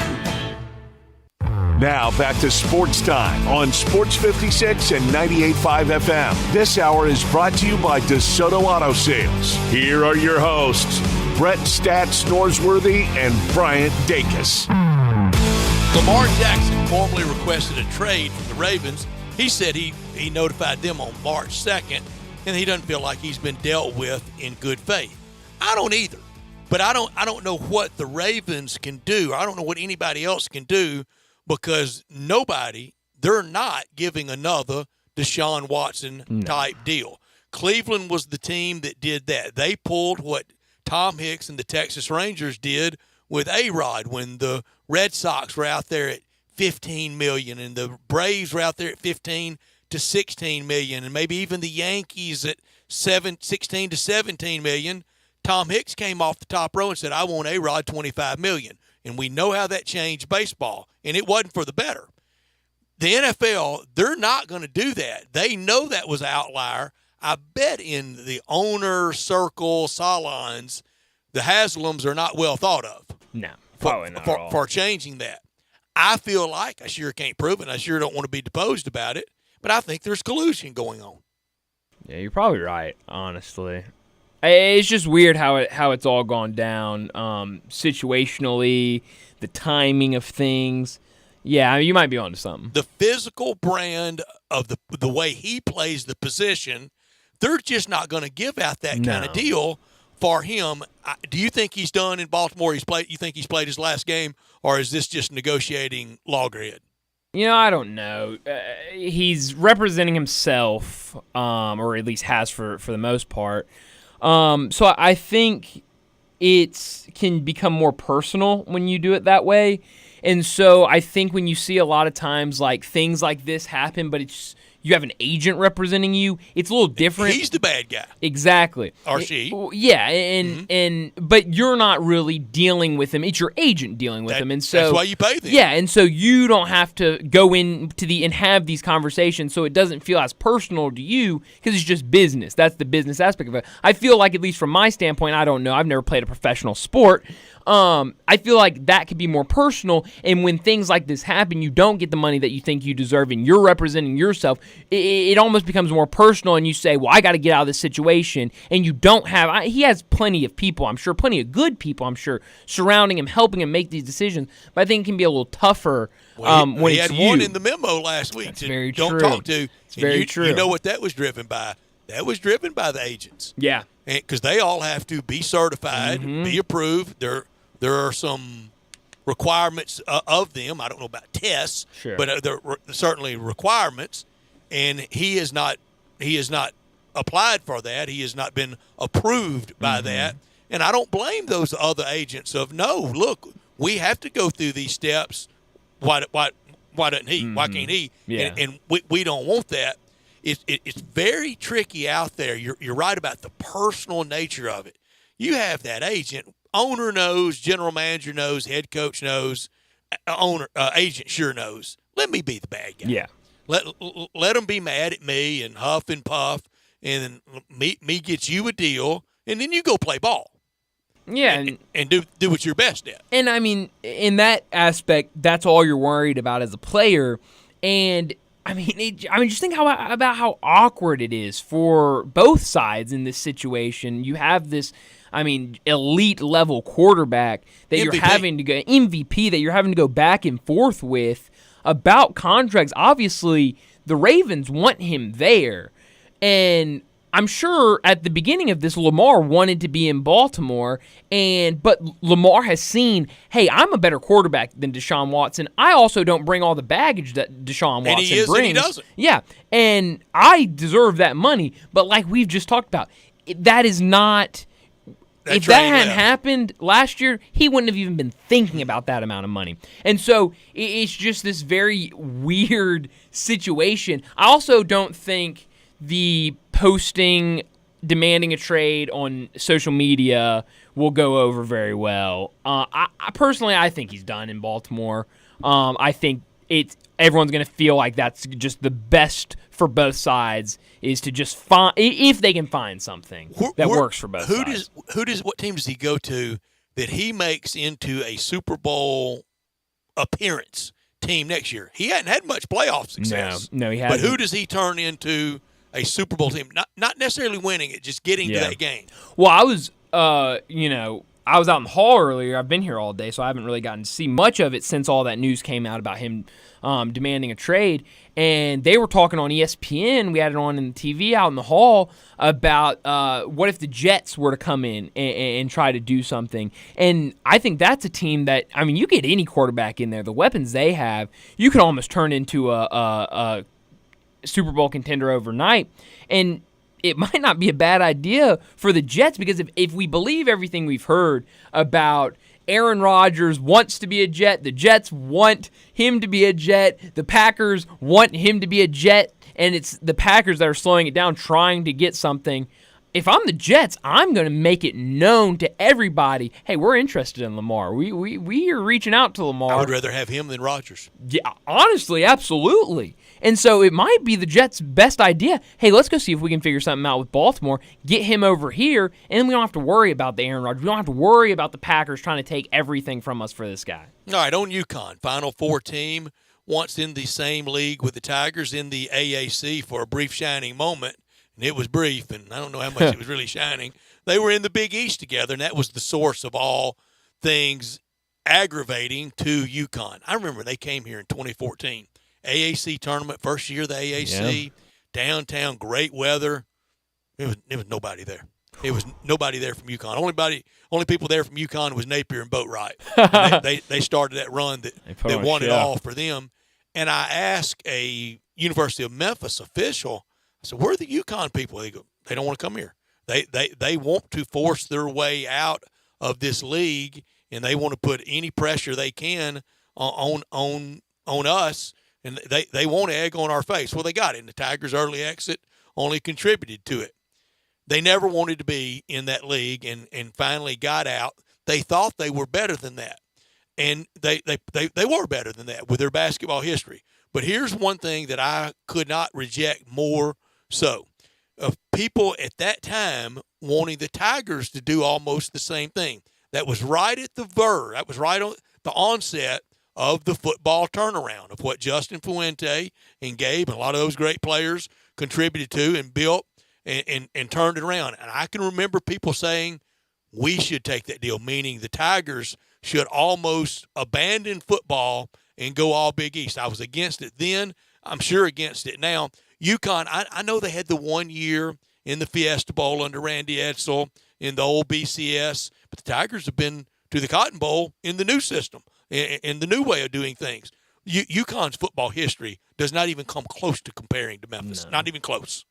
Yeah, and I mean, completely different. I mean, think regionally, and we've talked about so much, especially with this conference realignment expansion.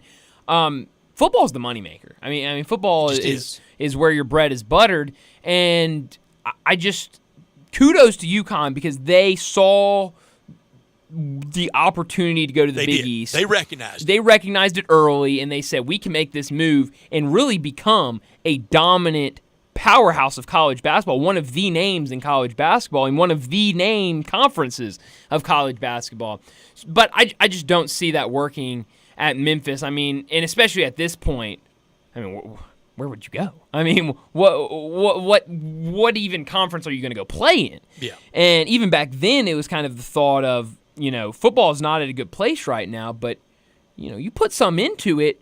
The area you're at in Memphis, Tennessee, surrounded by all these SEC schools, the talent around here is phenomenal. And we know it can be done. Yeah. It's been done. It's been done. So, I mean, I love what UConn did, and it's worked out for them seemingly pretty well. And, hey, look out for that football team.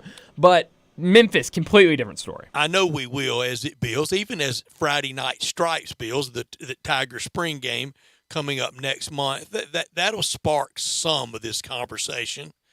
I do think that how the Tiger basketball season ended, even the showboats in town, the Grizzlies run, it'll take some of that white-hot pressure off of Ryan Silverfield, say in the months of May and June, and maybe into July. But, Bryant, we're going to get around, and it's going to be uncomfortable to do and for a lot of people to hear, but a lot of August run-up to Tiger football talk, it's going to be this. What's that number? Yeah. What's that number of wins? Yeah, and it's sad and unfortunate that we're going to have those conversations because I remember last year the conversations were, hey, this team can win nine or 10 games this season. And I say should have. Yeah, it should have. And really a make-or-break season for Ryan Silverfield because you think, I mean, obviously a lot of our talk has been about college basketball the past couple months and what the American's going to look like. And it turned the noise down on him. It did. But we're going to have that same conversation this year because it's happening. I mean, it is. This season is the new American. And if you don't take advantage of this schedule, take advantage of these teams coming in, I mean, it could very quickly turn into Memphis being this group of 5 powerhouse that everyone talks about to you're just another team in the new American. I don't like a whole lot of nuance, but I will have some around whatever number I fall out at. And we know the general trading range of what the number is going to have to be. If Seth Hennigan got hurt early, I mean, we got to be fair, don't we? Absolutely. And if you had other extraneous things occur, I think that has to be factored into it. But to an extent. I mean, right. I don't think an injury – exactly. I mean, because how much if you're Laird Veach at the end of the season, and I don't want to put a number on it, but it's an unfortunate season. Well, we're gonna have to though. We're gonna have to. I just don't want to yet. Me either. But it's an unfortunate season. Maybe you're in the same position you're in this year, and there was an injury early in the season. Maybe it's Seth Hennigan. Maybe it's another guy that becomes a star on this team. I mean, if you're in Laird Veach's position, can you really kind of point to that and say, oh, well, we'll give you another year? Because at that point, we saw what the fans were last year. It's going to be even worse if it happens again this year. Mm-hmm. That has to matter because when we talk about that's the one that pays all the bills, that's the goose that lays the golden egg, well, you got to capitalize on it. Yeah. You have to have some people there. You have to have some season ticket buyers. You have to have those suites sold out. You have to have signage, corporate, all that good stuff. And you get all that with the magic marketing plan. Mm-hmm. Winning. Yeah. That's better than any T-shirt cannon. Absolutely. It just is, and we'll get around to that uncomfortable number. A few from college basketball, and I'm going to have to do this fast. The very idea that now 98 teams have made it to a Final Four that includes this year's grouping, and Tennessee and Alabama have never been to one. That's almost inexcusable, isn't it? It really is. Really is. What about for Clemson, Wake Forest? I mean, Virginia Tech. Virginia Tech seems close. Inexcusable? Seems close. Close. It is really close. Mizzou. Close. Not A&M. as close. Very close. Vandy. Maybe not as close. Xavier. Extremely. Is inexcusable, I'll say. TCU. Close. Really close. Mm-hmm. And that's what those teams, I think it's great they're going. And I think it's great that you can kind of have these made-up teams. But I think it's going to make ADs be very impatient. Way back to the beginning of the show when I said I think people get too satisfied. ADs do. Yep. They get too satisfied, and I don't think they should any longer. I think they should hold these coaches to some standards. You come in and you explain to me where I can go out and explain to the public why we're not going to the Sweet 16, Rick Barnes. Yeah. I mean, it's the whole dynamic of college basketball. College sports really has changed, and I think you're right, though. It's going to come to that point, especially when you can rebuild a team, and we're seeing schools rebuild teams in one season. I think it's going to be a lot shorter leashes on some of these coaches, or it should be at least. And I think it should be, and we know it.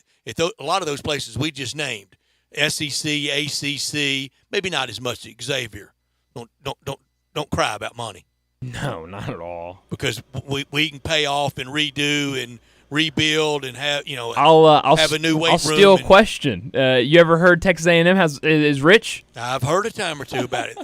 They only tell us every time they get an opportunity. And as I said a few weeks ago, and I think it surprised you, they don't need to dedicate any of that budget money to building a trophy case because they never put one in there. And for Tennessee basketball and Alabama basketball, it's time for the trophy case to get some basketball notice or recognition, and they just haven't had any. The Tennessee effort was so bad in New York. That was an ugly way to end the year. Mm-hmm. Okay, I hope the Duke win did it for you. Yeah. I just don't know if it does. I don't know if it does either. When we come back, I know this. We'll wrap up the day with Taco Bell Crunch Time. That's next. Start your day with Sports 56 Mornings with Greg Gaston and Eli Savoy. Weekday mornings from 7 to 10, right here on Sports 56 and 98.5 FM. The Showboats are back in Memphis. We can't wait to have you for the USFL. Let's go. Ticket prices start at just $10 for their long-awaited homecoming season. Way to the house. April 15th starts a new era of pro football at the Liberty Bowl when the Showboats seek to reclaim their USFL legacy. Bring the whole family and don't miss the Showboats' historic return. It's a touchdown. Buy your tickets today at theusfl.com. Do you want a greener, more weed-free lawn? If you're like me, you can't stand the sight of dandelions, clover, or especially crabgrass. Hi, I'm Brandon Hawley, president of Lawn Solutions. We are your locally owned and operated weed control and fertilization company. We are also experts in disease and insect control on your lawn and landscape. Our uniformed technicians are full-time, year-round licensed and certified by the state of Tennessee. Lawn Solutions' personalized service is far more superior to that of national companies that promise but simply cannot deliver. We return phone calls, we keep appointments, and we want your business. What we will not do is bother you with endless phone calls or junk mail. Lawn Solutions will not sell you something your lawn doesn't need. If you're looking for a local lawn care company to kill your weeds and feed your grass, then Lawn Solutions is the finest. Call us at 867-5626. That's 867-5626. Or go online at lawnsolutionsinc.net. From our family to yours, we want to thank you for your business. Progressive presents an ad from Mom. When you bundle your home and auto insurance with Progressive, bundle, that's a cute word. What? Read it again?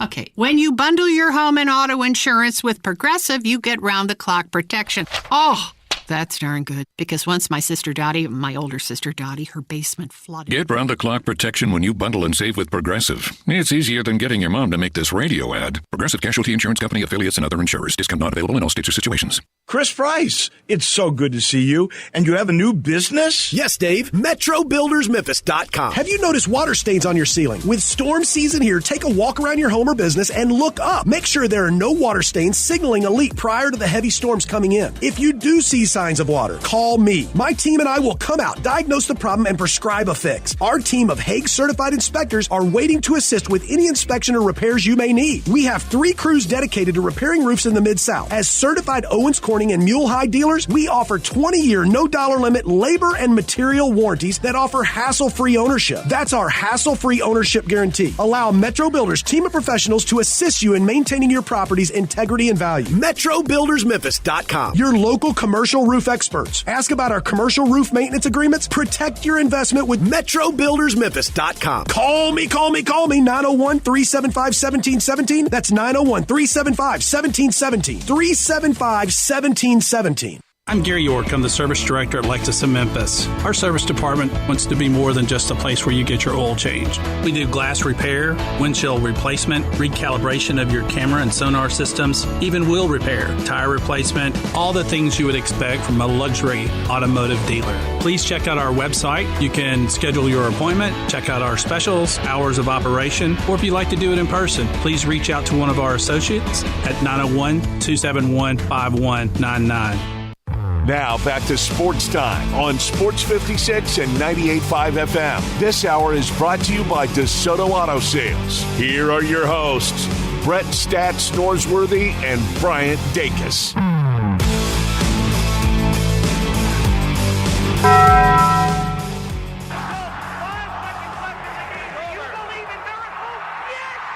Go crazy, folks! Go crazy! This is for all the biggest crunch time. You are looking live. In your life have you seen anything like that? Goodbye! Hello, Haskins. It's obviously crunch time. Hammer, nail, coffin. This baby is over.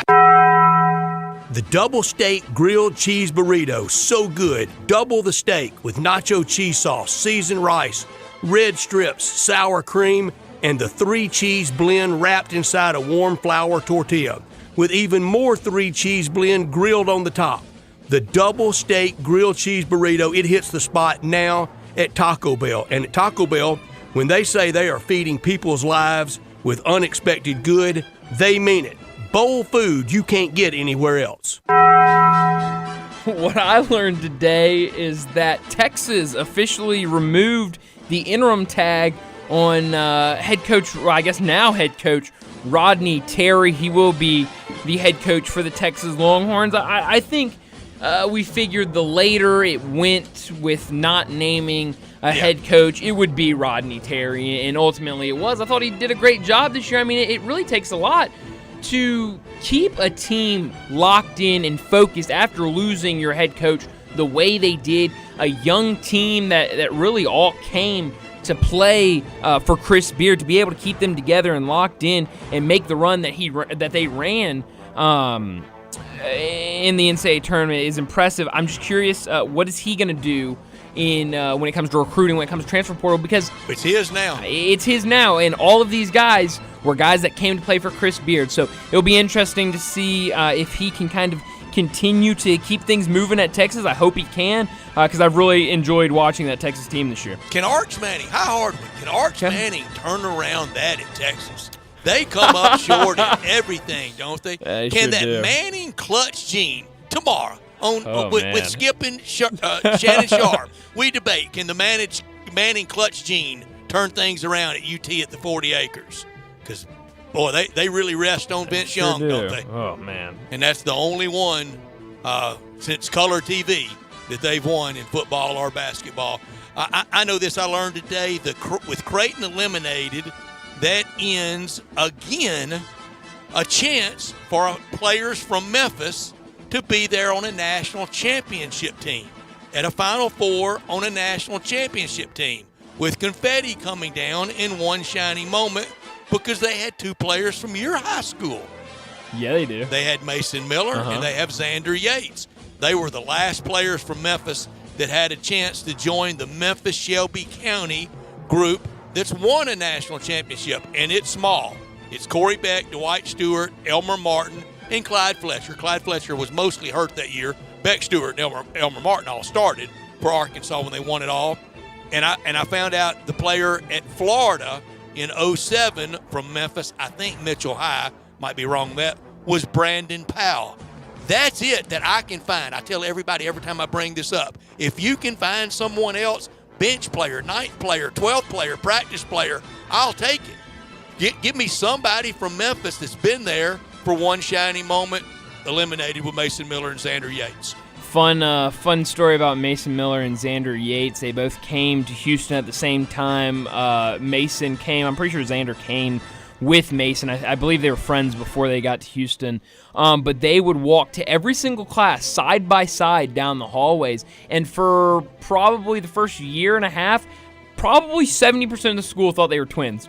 Really? Almost the exact same height, kind of look similar. People would be like, yeah, Mason's brother. I'd be like, no, that's not Mason's brother. They're just friends. They just go everywhere together. But what I could have done without, I've got two things. I don't know the first thing if I really could have done without. I just think it's a little interesting. RJ Hampton says that he has an active burner account on Instagram, TikTok, and Twitter. And he said, quote, I don't care. Who else is going to defend me if I don't defend myself? Great point. Do you have a burner account? I do not, but I barely have one account. I don't really know if I'm all in on the burner accounts or not. The second thing I could have done without, not sports related, but a really sad story today out in Nashville. I believe they've said 6 dead in a mass shooting at an elementary school in Nashville. I was just up there yesterday, and how much fun people were having in the city. They were telling me it was the first pretty Saturday they've had all spring, and so people were out going to the farmers markets and just enjoying the nice weather. And then to start the week with something like this, it's just absolutely awful and devastating. It sure is. It sure is. I could have done without. There's a push for live golfers. You got to hear this to believe it. No. There's a push for live golfers at the Masters. I think there's going to be 16 of them to wear their live uniforms during the play at Augusta National. Do you want to highlight how big a knuckleheads y'all are as you go out there? What a dork! I mean, no kidding. And so go out there and do that, and that makes it official that you'll be like the 4-man scramble at local yokel club where everybody dresses up the same. And I think those guys look goofy. One time I had a buddy of mine. We were playing a tournament. He goes, let's wear the same get-up on both days. I go, are you crazy? I'm going to wear what I wear, and you wear what you wear. Oh my gosh, I'm completely lost now. That's the funniest thing I've ever heard. Even more. That is, I had not heard that. That is by far the funniest thing I've heard today. But what I'm keeping an eye on tonight, a lot of NBA basketball. We've got a couple of games on NBA TV, Mavericks, Pacers, 76ers, Nuggets. So it should be a fun game of NBA, but not a lot on. We got XFL tonight. You going to be watching the XFL? I'm going to miss on the XFL, but their ratings, it's been really down. But Brian, I hate to tell you this, but their ratings are pretty much consistently beating hockey. I hate to hear that, Brett. About 900,000 for XFL, about a million. Let me tell you something. If more people would go to hockey games, that viewership number would be skyrocketing. I agree with that. The live product at hockey, it doesn't translate to TV. It's unbelievable. But in person, keeping a close eye on 8 games tonight in the NBA.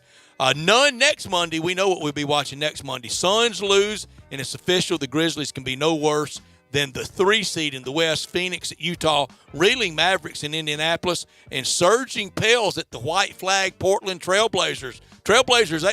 They've tossed the towel. They give up. T-Wolves at Sacramento late. Want to thank our guests today, Shelby Mass, David Cobb, and DeMichael Cole. For Bryant Dacus, I'm Brett Norsworthy, and the vacationing Jay Morgan Harder. You've been listening to Sports Time, and we'll be back to do it again tomorrow at 3.